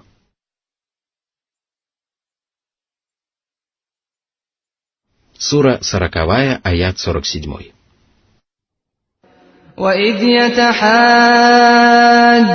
فِي النَّارِ فَيَقُولُ الضُّعَفَاءُ لِلَّذِينَ اسْتَكْبَرُوا إِنَّا كُنَّا لَكُمْ تَبَعًا فَهَلْ أَنْتُمْ مُغْنُونَ عَنَّا نَصِيبًا مِنَ النَّارِ. Всевышний поведал о пререканиях, в которые вступят между собой обитатели ада. Они будут упрекать друг друга и даже обратятся за помощью к стражам, охраняющим гиену. Неверующие, которые были унижены на земле, будут оправдываться тем, что они всего лишь повиновались заблудшим предводителям, а последние будут яростно отрекаться от них. Одни из них скажут: «Мы всего лишь следовали за вами, вы надменно отрицали истину и призывали нас к тому же. Вы призывали нас к многобожию и злодеяниям, и в конце концов ввели нас в заблуждение. Не можете ли вы избавить нас от адского огня?» Сура 40, аят 48. قال الذين استكبروا إنا كل فيها إن الله قد حكم بين العباد. Мы слабы и беспомощны, да и Аллах уже вынес относительно всех нас справедливый приговор. Каждый из нас получил свою долю мучительного наказания, и никто не сможет ни усугубить, ни облегчить нашего положения. Никому не дано изменить приговор премудрого судьи. Сура 40, аяты 49-50. وقال الذين في النار لخزنة جهنم ادعوا ربكم يخفف عنا يوما من العذاب قالوا أولم تك تأتيكم رسلكم بالبينات قالوا بلى قالوا فادعوا وما دعاء الكافرين إلا في ضلال. Тогда все адские мученики станут просить суровых стражей ада: «Призовите вашего Господа. Может быть, нам будет позволено хотя бы разок вздохнуть с облегчением». Ангелы станут упрекать неверующих и объяснят им, что ничье заступничество не принесет им облегчения и что никакие молитвы не помогут им. Они скажут: «Разве посланники не разъяснили вам истину и прямой путь? Разве вы не ведали о том, что приближает людей к Аллаху и что отдаляет их от Него?» Неверующие сознаются в том, что к ним приходили Божьи посланники, о правоте которых свидетельствовали многочисленные знамения и неопровержимые доказательства. Они также сознаются в том, что были несправедливы, когда продолжали упрямо отрицать истину, после того, как она стала ясна им. Тогда стражи огненной преисподней откажутся заступаться за обитателей ада перед Аллахом и скажут: «Тогда взывайте сами, но принесут ли вам пользу ваши молитвы?» Словно отвечая на этот вопрос, Всевышний Аллах возвестил о том, что все мольбы неверующих являются тщетными. Они представляют собой лишь бесполезные слова, от которых нет никакого проку, потому что неверие и многобожие разрушают даже самые прекрасные поступки человека и делают его молитвы бессмысленными и бесполезными. В предыдущих аятах Господь сообщил о наказании, которое выпало на долю приспешников фараона в мирской жизни, в барзахе, где человеческие души пребудут после смерти вплоть до наступления судного дня, а также в последней жизни. Господь также поведал об ужасе, который будут испытывать обитатели ада, осмелившиеся враждовать с пророками и посланниками. Затем Всевышний Аллах поведал о своих посланниках и правоверных и сказал. Сура 40, аяты 51-52. إنا لننصر رسلنا والذين آمنوا في الحياة الدنيا ويوم يقوم الأشهاد يوم لا ينفع الظالمين معذرتهم ولهم اللعنة ولهم سوء الدار. Помощь Аллаха в мирской жизни складывается из неопровержимых доказательств и победы над врагами ислама. А в последней жизни Аллах поможет правоверным справедливым возмездием, благодаря которому верующие и их сторонники получат щедрое вознаграждение, а их враги и противники — суровое наказание. Вот тогда нечестивцы окажутся в обители, которая не принесет мученикам ничего, кроме печалей и страданий. Сура 40, аят 53. وَلَقَدْ آتَيْنَا مُوسَى الْهُدَى وَأَوْرَثْنَا بَنِي إِسْرَائِيلَ الْكِتَابَ. После упоминания о судьбе Мусы, фараона и его воинов, Всевышний Аллах сообщил о том, что он даровал своему пророку Мусе руководство к прямому пути, то есть ясные знамения и полезное знание, которые помогают людям встать на прямой путь. Аллах также ниспослал Мусе Тору, писание, которое потомки Исраила унаследовали от своего посланника и передавали из поколения в поколение. Сура 40, аят 54. هُدًى وَذِكْرَى لِأُولِي الْأَلْبَابِ.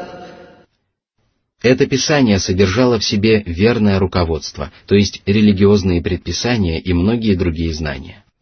Оно служило наставлением для людей, потому что открывало рабам Аллаха глаза на добро и зло, призывала их совершать добрые деяния и предостерегала от совершения дурных поступков.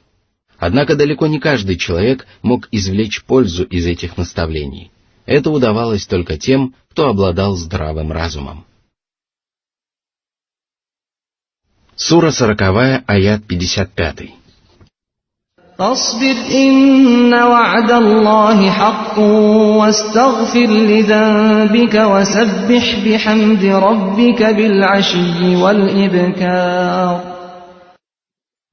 О посланник, терпеливо сноси предопределение своего Господа, как это делали жившие до тебя твердые духом посланники. Воистину, обещание Аллаха непреложно, и не следует сомневаться в его истинности и правдивости. Подобные сомнения могут помешать тебе терпеливо выполнять свои обязанности. Божественное откровение — это сущая правда, и каждый благоразумный человек обязан терпеливо бороться за нее и усердно отстаивать ее. Аллах напомнил пророку Мухаммаду, да благословит его Аллах и приветствует, об истинности своего обещания, дабы побудить его еще более терпеливо выполнять повеления Аллаха и остерегаться всего, что может вызвать его гнев. О Мухаммад! Проси прощения за свой грех, потому что именно грехи могут помешать человеку обрести вечное счастье и преуспеяние. Если ты будешь терпелив, то сумеешь добиться всего самого заветного и желанного. Если же ты вдобавок ко всему будешь просить прощения Аллаха, то сумеешь избежать всего скверного и неприятного. Непрестанно возноси хвалу Всевышнему Господу и делай это особенно усердно по вечерам и по утрам, потому что именно это время суток лучше всего годится для поминания Аллаха. Существуют различные обязательные и необязательные предписания религии, которые каждый мусульманин должен совершать утром и вечером. Эти прекрасные обряды поклонения помогают правоверным успешно доводить до конца все остальные благие начинания.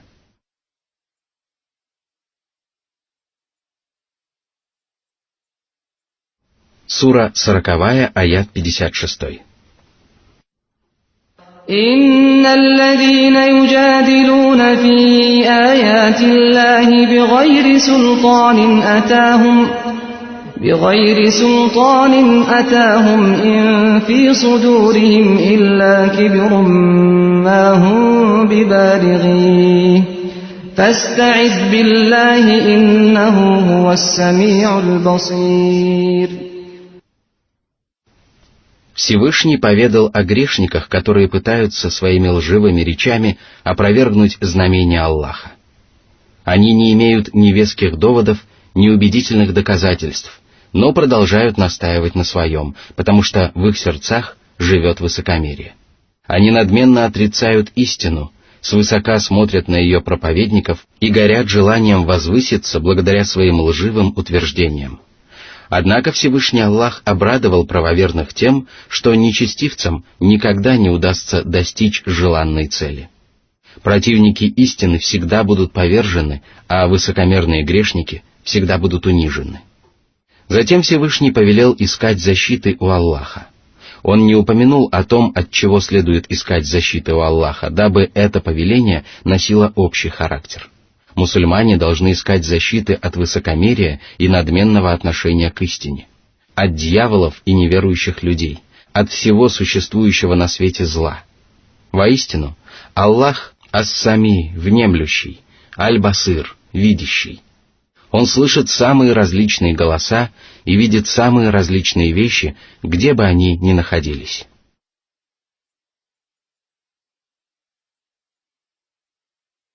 Сура 40, аят 57.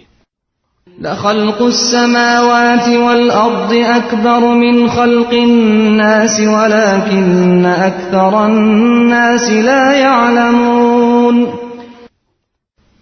Всевышний сообщил о том, что подсознательно известно каждому человеку. Безусловно, создание небес и земли более великое деяние, нежели сотворение людей. Как величественны и огромны небеса, и как мал и ничтожен по сравнению с ними человек. Если Аллах сумел создать великие небесные тела и не допустил при этом никакого упущения, то для Него не составит труда воскресить людей после смерти. Это является одним из логических доказательств истинности воскрешения.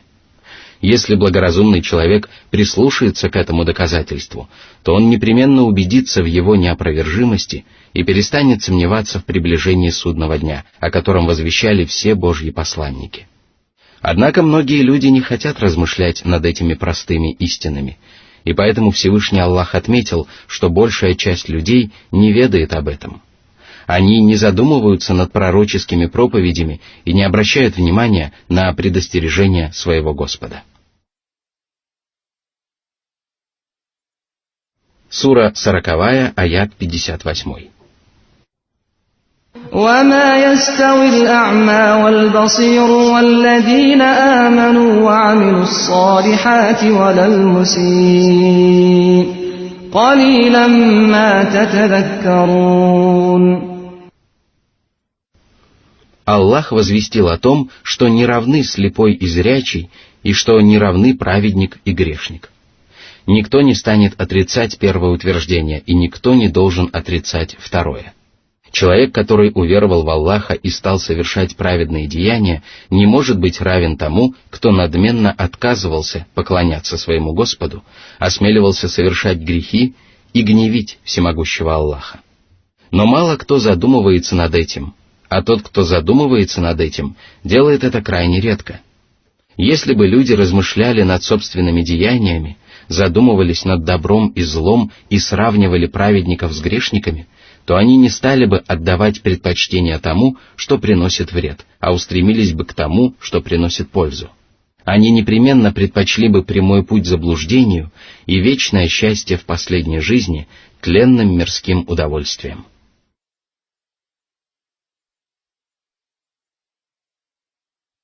Сура 40, аят 59. إن الساعة لآتية لا ريب فيها ولكن أكثر الناس لا يؤمنون. Об этом предупреждали самые правдивые из творений, пророки и посланники. Об этом возвещали самые правдивые писания, небесные откровения. Об этом свидетельствовали и продолжают свидетельствовать многочисленные знамения, которые люди могут созерцать вокруг себя. Однако большая часть людей не верует и не придает значения многочисленным доказательствам, которые обязывают всех рабов Аллаха уверовать в истину и покориться ей. Затем Господь указал своим рабам на то, как они могут обрести успех в религии и мирских делах. И это свидетельствует о Его величайшей милости по отношению к людям. Аллах сказал. Сура 40, аят 60. وقال ربكم ادعوني أستجب لكم إن الذين يستكبرون عن عبادتي سيدخلون جهنم داخرين. Обращайтесь ко мне за помощью и поклоняйтесь мне, и ваши молитвы будут услышаны. Если же вы не согласитесь преклониться перед своим Господом, то помните, что грешники, которые не поклоняются мне из гордыни, войдут униженными в ад. Они будут унижены и презренны, ибо воздаяние за высокомерие — это наказание и унижение. Сура 40, аят 61.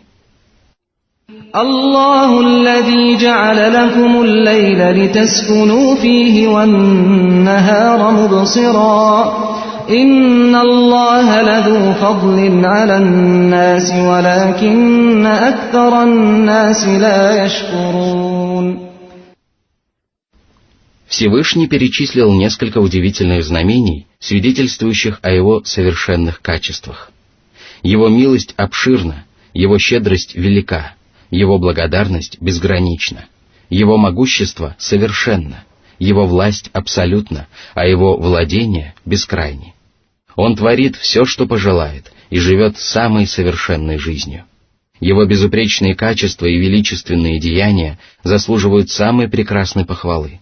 Он является единственным Господом Вселенной и управляет жизнью на небесах и на земле. Он властен над всем сущим, а все остальные живые существа не обладают никакой властью. Они беспомощны и бессильны. Все это свидетельствует о том, что только Всевышний Аллах заслуживает поклонения и обожествления. А что касается творений, то ни одно из них не заслуживает права называться Господом или Богом. Эти пречистые воззрения позволяют людям лучше познать Всевышнего Аллаха и наполнить свои сердца любовью, страхом и надеждой. Эти два качества, то есть познание Аллаха и поклонение Ему одному, являются истинной целью, ради которой Аллах сотворил этот мир. Это обязанность каждого раба перед Всевышним Господом, и только выполнив эту обязанность, раб Божий сможет обрести праведность, благочестие, преуспеяние и счастье, как при жизни на земле, так и после смерти. Тот, кому посчастливилось познать Аллаха и искренне поклоняться Ему, получил великий дар своего великодушного Господа. Более того, он получил величайшее удовольствие, которое только может получить человек в этом тленном мире. А тот, кто не сумел познать Аллаха и не вкусил прелести поклонения Господу, навсегда лишился добра и обрек себя на вечные страдания. Господи, помоги нам лучше узнать Тебя и наполни наши сердца любовью к Тебе. Пусть наши зримые и незримые деяния будут посвящены только Тебе одному, и пусть все они соответствуют Твоим повелениям и предписаниям. Воистину, наши молитвы не кажутся Тебе многочисленными, и для Тебя не составляет труда удовлетворить все наши прошения. О люди! Господь сделал ночь темной, дабы вы могли отдохнуть от дневной суеты. Если бы вы постоянно находились в движении, то причинили бы себе немало вреда. Но Аллах смилостивился над вами, и вы укладываетесь спать и погружаетесь в сладкий сон, благодаря которому отдыхают ваши души и тела. Сон просто необходим для нормальной жизни вашего организма. Кроме того, ночью люди получают возможность уединиться со своими возлюбленными, собраться с мыслями и отдохнуть от насущных проблем. Аллах также сотворил день и сделал это для того, чтобы вы могли видеть. По велению Господа солнце постоянно движется по своей орбите и освещает земной мир. С наступлением дня вы встаете с постелей и начинаете трудиться, пытаясь заработать вознаграждение на земле и после смерти. Вы отводите время для поминания Аллаха и чтения Корана, для совершения намазов и постижения знаний, для торговли и строительства, для кузнечного ремесла и прочих занятий. Одни из вас путешествуют на суше и на море, другие занимаются земледелием, а третьи разводят скотину. Воистину, Аллах одаривает людей всевозможными щедротами. Он осеняет людей своей милостью, оберегает их от бед и несчастий, и поэтому заслуживает самой искренней благодарности и похвалы. Но большая часть людей неблагодарны за это, и причиной их неблагодарности являются невежество и беззаконие. Всевышний также сказал: «Но среди моих рабов мало благодарных». Сура 34, аят 13. Очень мало людей, которые признают благодеяние своего Господа, добровольно покоряются Его воле, любят Его всей душой и стремятся снискать Его благоволение. Сура 40, аят 62. ذلكم الله ربكم خالق كل شيء لا إله إلا هو فأنى تؤفكون. Он один заслуживает поклонения, и Он один господствует над своими творениями.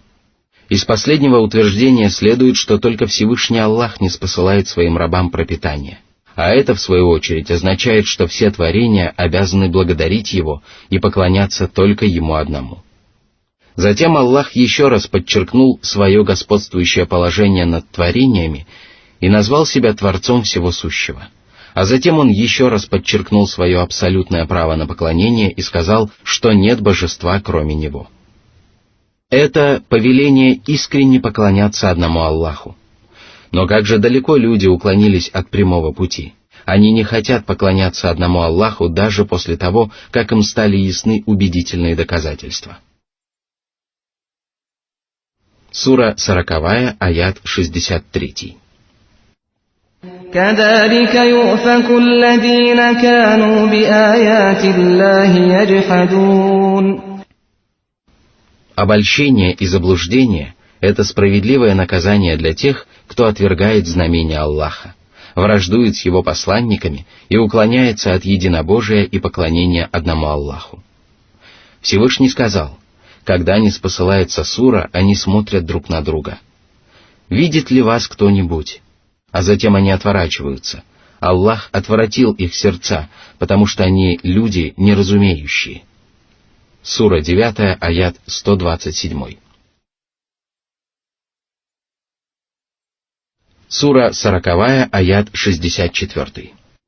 الله الذي جعل لكم الأرض قرارا والسماء بناء وصوركم فأحسن صوركم ورزقكم من الطيبات ذلكم الله ربكم فتبارك الله رب العالمين.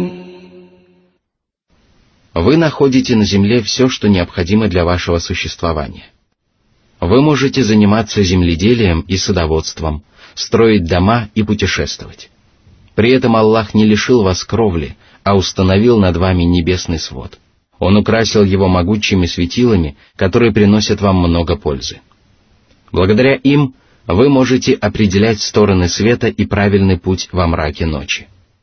Аллах придал вам самый прекрасный облик, благодаря которому вы превосходите по красоте все остальные земные твари.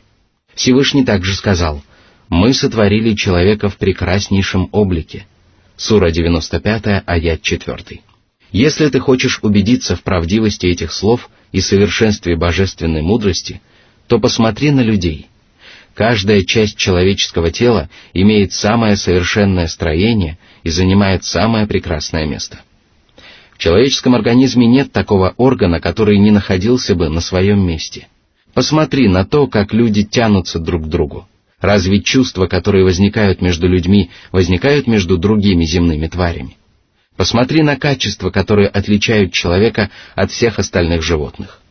Разум, вера, любовь, знание – эти прекрасные качества в полной мере соответствуют прекрасному человеческому облику.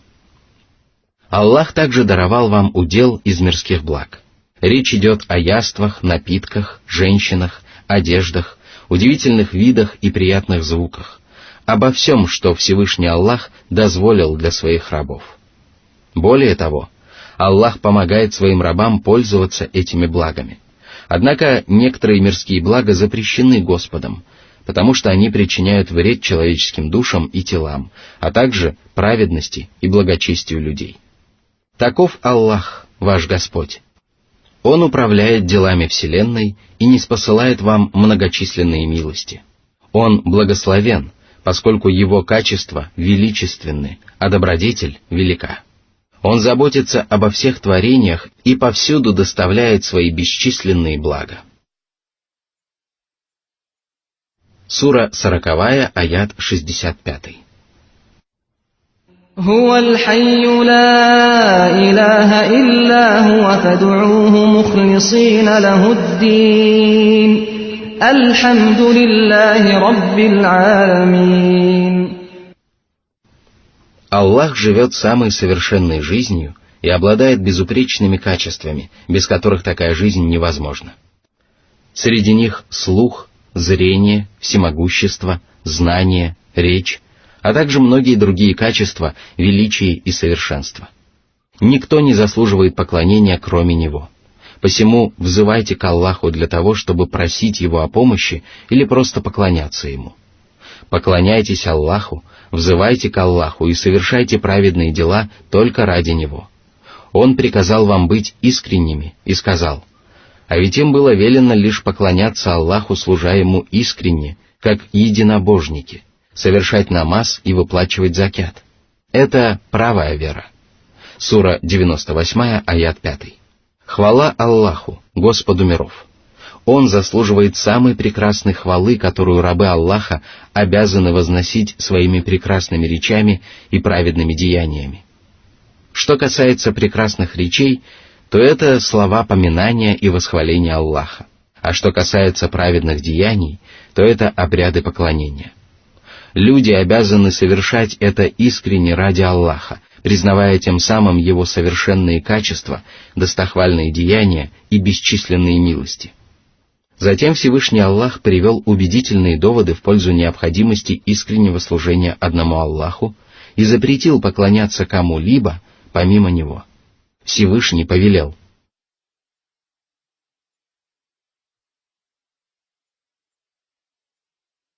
Сура 40, аят 66.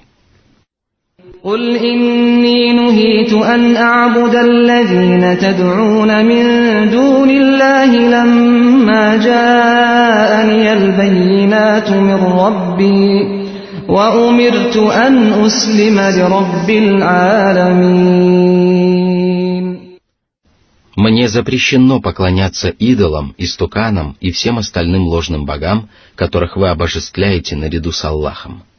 Я не сомневаюсь в справедливости этого предписания. Напротив, я абсолютно убежден в необходимости поклонения одному Аллаху, ибо мой Господь показал мне ясные знамения и повелел мне предаться Аллаху, то есть стать одним из мусульман и подчинить воле Всевышнего свою душу, свой язык и свое тело. Это самое великое из всех повелений Аллаха. А запрет на поклонение ложным богам – это величайший из его запретов.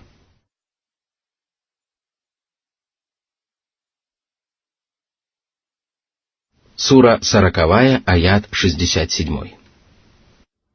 هو الذي خلقكم من تراب ثم من نطفة ثم من علقة ثم يخرجكم طفلا ثم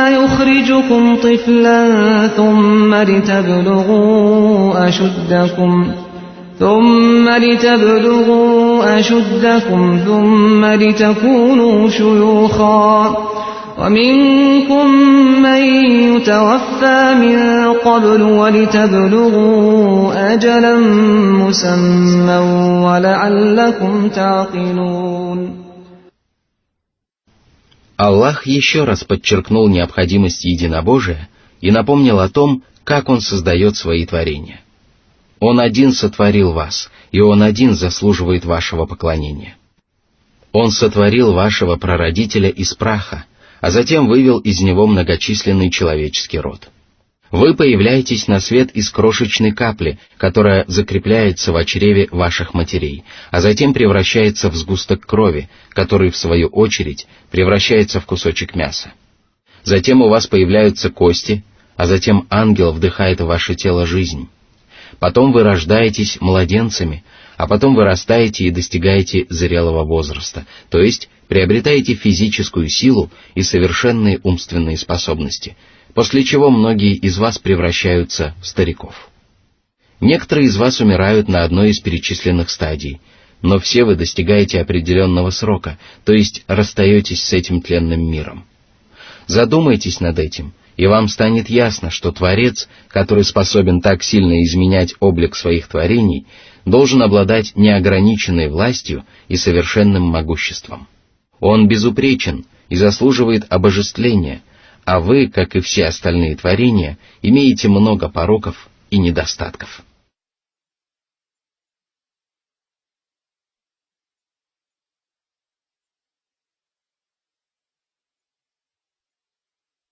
Сура 40, аят 68. هو الذي يحيي ويميت فإذا قضى أمرا فإنما يقول له كن فيكون. Только Аллах распоряжается жизнью и смертью, и ни один человек не умирает без ведома и дозволения Всевышнего Аллаха, который сказал: даруется долгожителю долгая жизнь или укорачивается его жизнь. Все это есть в Писании, хранимой скрижали. Воистину, это для Аллаха легко. Сура 35, аят 11. Когда Аллах принимает какое-нибудь важное или менее важное решение, то стоит ему приказать, как его воля исполняется. Этот закон не имеет исключений, ибо никто не в состоянии помешать Всевышнему Аллаху. Сура 40, аяты 69-70. ألم تر إلى الذين يجادلون في آيات الله أنى يصرفون الذين كذبوا بالكتاب وبما أرسلنا به رسلنا فسوف يعلمون. Как ясны и убедительны эти знамения, и как отвратительны деяния неверующих. До чего же они отвратились от истины? На что они надеются после того, как им стала ясна истина? Неужели они надеются получить доказательства, способные опровергнуть знамения Аллаха? Клянусь Аллахом, им ни за что не найти таких доказательств. Или же они надеются получить доказательства, свидетельствующие об истинности их порочных намерений и низменных желаний? Они сделали свой выбор, и как же ужасен этот выбор! Они отвергли Писание, которое ниспослал Всевышний Аллах и которое проповедовали Божьи посланники, самые лучшие, самые правдивые и самые благоразумные люди. Эти грешники не заслуживают ничего, кроме обжигающего пламени, и поэтому Аллах сказал: Сура 40, аяты 71-72. إذ الأغلال في أعناقهم والسلاسل يسحبون إذ الأغلال في أعناقهم والسلاسل يسحبون في الحميم ثم في النار يسجرون. Тяжелые оковы не позволят мученикам пошевелиться. Но и это не все. Вместе со своими собратьями из числа дьяволов мученики будут закованы в огненные цепи. Их будут поливать кипящей водой, сжигать в чудовищном пламени и порицать за то, что они отдали предпочтение неверию и многобожию. Сура 40, аяты 73-74. ثم قيل لهم أين ما كنتم تشركون من دون الله قالوا ضلوا عنا بل لم نكن ندعو من قبل شيئا كذلك يضل الله الكافرين. Мученикам скажут: где же вымышленные вами боги? Какую пользу они принесли вам? Защитили ли они вас от наказания? Обитатели ада ответят: они не пришли к нам на помощь, но если бы даже они пришли к нам на помощь, то все равно не сумели бы избавить нас от справедливого возмездия. Да и не молились мы раньше никому. Существует мнение, что неверующие попытаются отвергнуть предъявленные им обвинения в многобожии, полагая, что это может принести им пользу. Согласно второму и более достоверному мнению, адские мученики признаются в том, что не поклонялись тому, кому они должны были поклоняться. Они осознают, что у Всевышнего Аллаха нет и не может быть сотоварищей, и будут раскаиваться в том, что пребывали в глубоком заблуждении и поклонялись вымышленным божествам, которые не заслуживали обожествления и поклонения. В пользу второго толкования говорят слова Всевышнего о том, что именно так Аллах вводит в заблуждение неверующих. Таково заблуждение, в котором пребывают неверующие в своей земной жизни. Порочность их воззрений ясна каждому благоразумному человеку, и в день воскресения неверующие сознаются в этом. Им станет ясен смысл слов Всевышнего, который сказал: «А те, которые поклоняются помимо Аллаха другим божествам, следуют лишь предположениям и измышляют, что им вздумается». Сура 10, аят 66.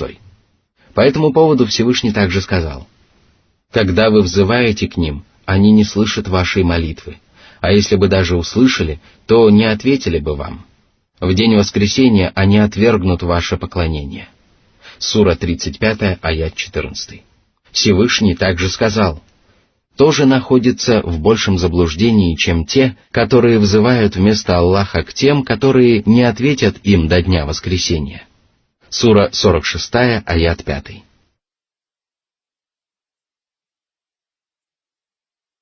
Сура 40, аят 75. ذلكم بما كنتم تفرحون في الأرض بغير الحق وبما كنتم تمرحون. Вы радовались тому, что исповедуете ложь и обладаете знаниями, которые противоречат истине. Вы высокомерно относились к рабам Аллаха, были враждебны к праведникам, несправедливо поступали с окружающими и ослушались своего Господа. В конце этой суры Всевышний Аллах также сказал: когда их посланники приходили к ним с ясными знамениями, они радовались тому знанию, которое было у них. Сура 40, аят 83. А говоря о Каруне, Всевышний Аллах сказал: не ликуй, ведь Аллах не любит ликующих. Сура 28, аят 76. В этих аятах речь идет о ликовании, которое порицается шариатом и заслуживает наказания. Оно не имеет ничего общего с радостью, которую испытывают правоверные.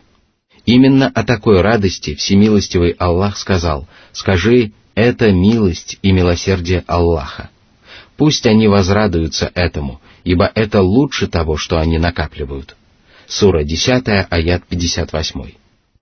Подобная радость заслуживает одобрения и похвалы, потому что она вызвана полезным знанием и добрыми деяниями. Сура 40, аят 76. ادخلوا أبواب جهنم خالدين فيها فبئس مثوى المتكبرين. Входите во врата ада и займите свое место, которое полностью соответствует совершенным вами злодеяниям. Вам ни за что не выбраться из огненной преисподней. Как же отвратительна обитель, в которой надменных грешников ожидают унижение, позор, бесчестие, заточение, наказание, невыносимый жар и лютая стужа. Сура 40, аят 77. فاصبر إن وعد الله حق فإما نرينك بعض الذي نعدهم أو نتوفينك فإلينا يرجعون. О посланник! Терпеливо продолжай проповедовать ислам среди своих соплеменников и терпеливо сноси причиняемые ими обиды и оскорбления. А поможет тебе в этом твердая вера, посему помни о том, что обещанное Аллахом непреложно. Аллах непременно дарует своей религии победу, прославит свое слово и возвеличит своих посланников как в земном мире, так и в последней жизни. А что касается твоих врагов, то они будут наказаны как при жизни на земле, так и после смерти. Мы можем показать тебе кое-что из того, что обещаем неверующим, а можем упокоить тебя до этого. В любом случае, они понесут наказание за каждое из своих деяний. Всевышний также сказал: не думай, что Аллах не ведает о том, что творят беззаконники. Сура 14, аят 42. Затем Аллах утешил пророка Мухаммада, да благословит его Аллах и приветствует, напоминанием о судьбах его братьев-посланников, и сказал. Сура 40, аят 78. ولقد أرسلنا رسلا من قبلك منهم من قصصنا عليك ومنهم من لم نقصص عليك وما كان لرسول أن يأتي بآية إلا بإذن الله فإذا جاء أمر الله قضي بالحق وخسر هنالك المبطلون. Прежние посланники проповедовали религию Аллаха и терпеливо сносили обиды, причиняемые им неверующими соплеменниками. Все они были покорны воле твоего Господа и ничего не решали самостоятельно. Они подтверждали свою правоту убедительными логическими доводами и показывали окружающим великие чудеса, но делали они это только благодаря поддержке Всевышнего Аллаха. Всякий раз, когда нечестивцы убеждались в правдивости твоих собратьев, они упрямо отказывались уверовать в них и требовали показать им новые чудеса. Воистину, подобное поведение — величайшая несправедливость. Когда же будет ниспослано повеление Аллаха, то посланники и их враги предстанут перед справедливым судом. А это значит, что Аллах спасет посланников и их верных последователей и погубит всех неверующих и многобожников. Вот тогда приверженцы лжи окажутся в убытке. Ложь была неизменно присуща этим грешникам. Их знания, деяния и устремления были порочными и бесполезными. Более того, они были вредными. О люди! Остерегайтесь лжи и не противьтесь истине, дабы не оказались вы в числе тех, которые окажутся в убытке. Такие люди не увидят добра и не сумеют оправдаться перед Аллахом.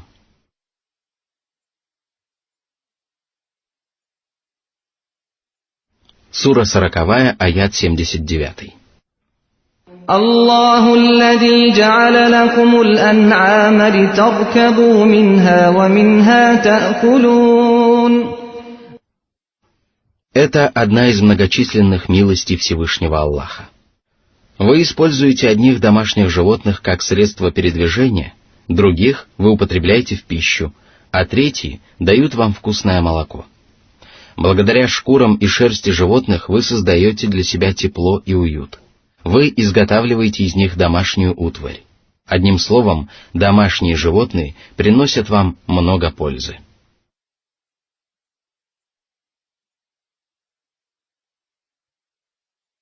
Сура 40, аят 80. وَلَكُمْ فِيهَا مَنَافِعُ وَلِتَبْلُغُوا عَلَيْهَا حَاجَةً فِي صُدُورِكُمْ وَعَلَيْهَا وَعَلَى الْفُلْكِ تُحْمَلُونَ.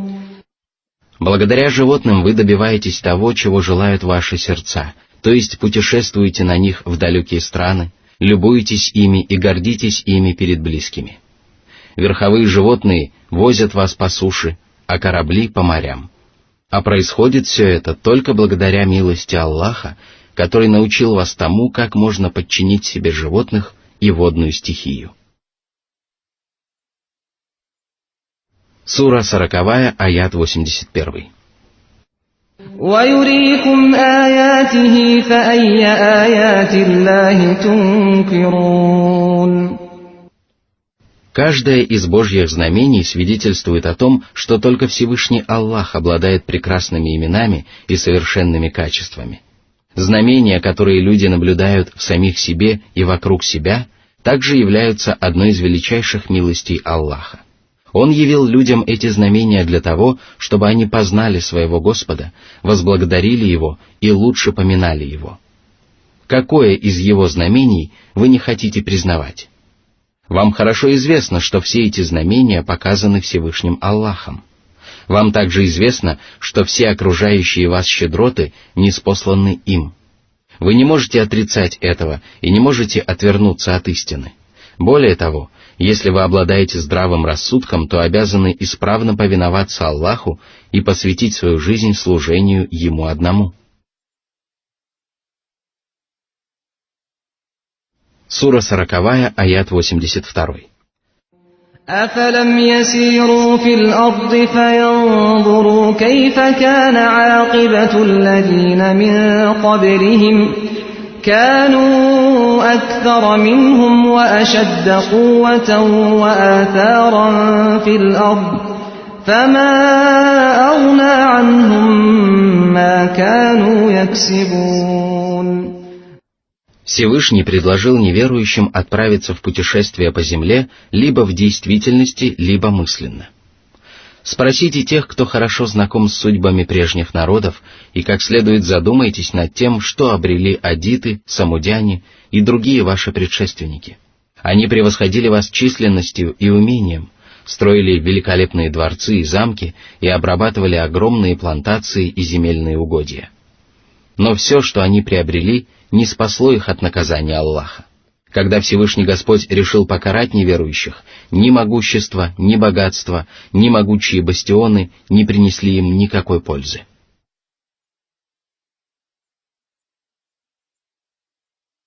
Сура 40, аят 83. فَلَمَّا جَاءَتْهُمْ رُسُلُهُم بِالْبَيِّنَاتِ فَرِحُوا بِمَا عِندَهُم مِّنَ الْعِلْمِ وَحَاقَ بِهِم مَّا كَانُوا بِهِ يَسْتَهْزِئُونَ. Аллах поведал о том великом преступлении, которое совершили неуверовавшие народы. Посланники Аллаха показали им небесные писания и удивительные чудеса, принесли им полезные знания и открыли глаза на истину и заблуждение. Однако неверующие довольствовались тем знанием, что было у них, и отвергли религию Божьих посланников. И тогда суровое наказание, над которым они насмехались, обступило их со всех сторон. Они кичились своим знанием, а это значит, что они были довольны своими убеждениями, питали ненависть к проповедям посланников и даже провозглашали свои убеждения неоспоримой истиной. Под этими убеждениями подразумеваются любые науки, которые противоречат небесному откровению. Одной из таких наук является древнегреческая философия, которая несовместима со многими кораническими аятами. Эта философия вымывает из человеческих сердец любовь к вере и уважение к священным писаниям. Философы безосновательно заявляют о том, что убедительные божественные доводы являются всего лишь голословными утверждениями и пытаются своими короткими умами оценить истинность священных писаний. Философия — это величайшее проявление неверия в знамение Аллаха и сопротивление истине. Упаси нас, Аллах, от этого. Сура 40, аят 84. فَلَمَّا رَأَوْا بَأْسَنَا قَالُوا آمَنَّا بِاللَّهِ وَحْدَهُ وَكَفَرْنَا بِمَا كُنَّا بِهِ مُشْرِكِينَ. Неверующие воочию узрели наши наказания и осознали тяжесть своих прегрешений, но уже было поздно. Они отреклись от идолов, истуканов и всех грешников, которые своими речами и деяниями боролись с Божьими посланниками. Сура 40, аят 85. فَلَمْ يَكُ يَنفَعُهُمْ إِيمَانُهُمْ لَمَّا رَأَوْا بَأْسَنَا سُنَّةَ اللَّهِ الَّتِي قَدْ خَلَتْ فِي عِبَادِهِ وَخَسِرَ هُنَالِكَ الْكَافِرُونَ. Аллах не принимает веру своих рабов после того, как их постигает мучительное наказание. Запоздалая вера не может избавить человека от лютой кары, потому что человек, который воочию увидел наказание, вынужден уверовать. Только добровольная вера может спасти Божьего раба от вечных страданий, а эта вера возможна только тогда, когда человек еще не увидел наказания, о котором ему сообщил Всевышний Господь. Именно поэтому люди, которые умерли неверующими, в последней жизни окажутся в убытке, потому что они сами разрушили свою веру, свою мирскую жизнь и свою жизнь после смерти. Но не только убыток и погибель будут печалить неверующих, поскольку воздаяние за неверие не будет полным до тех пор, пока грешники не вкусят вечных страданий.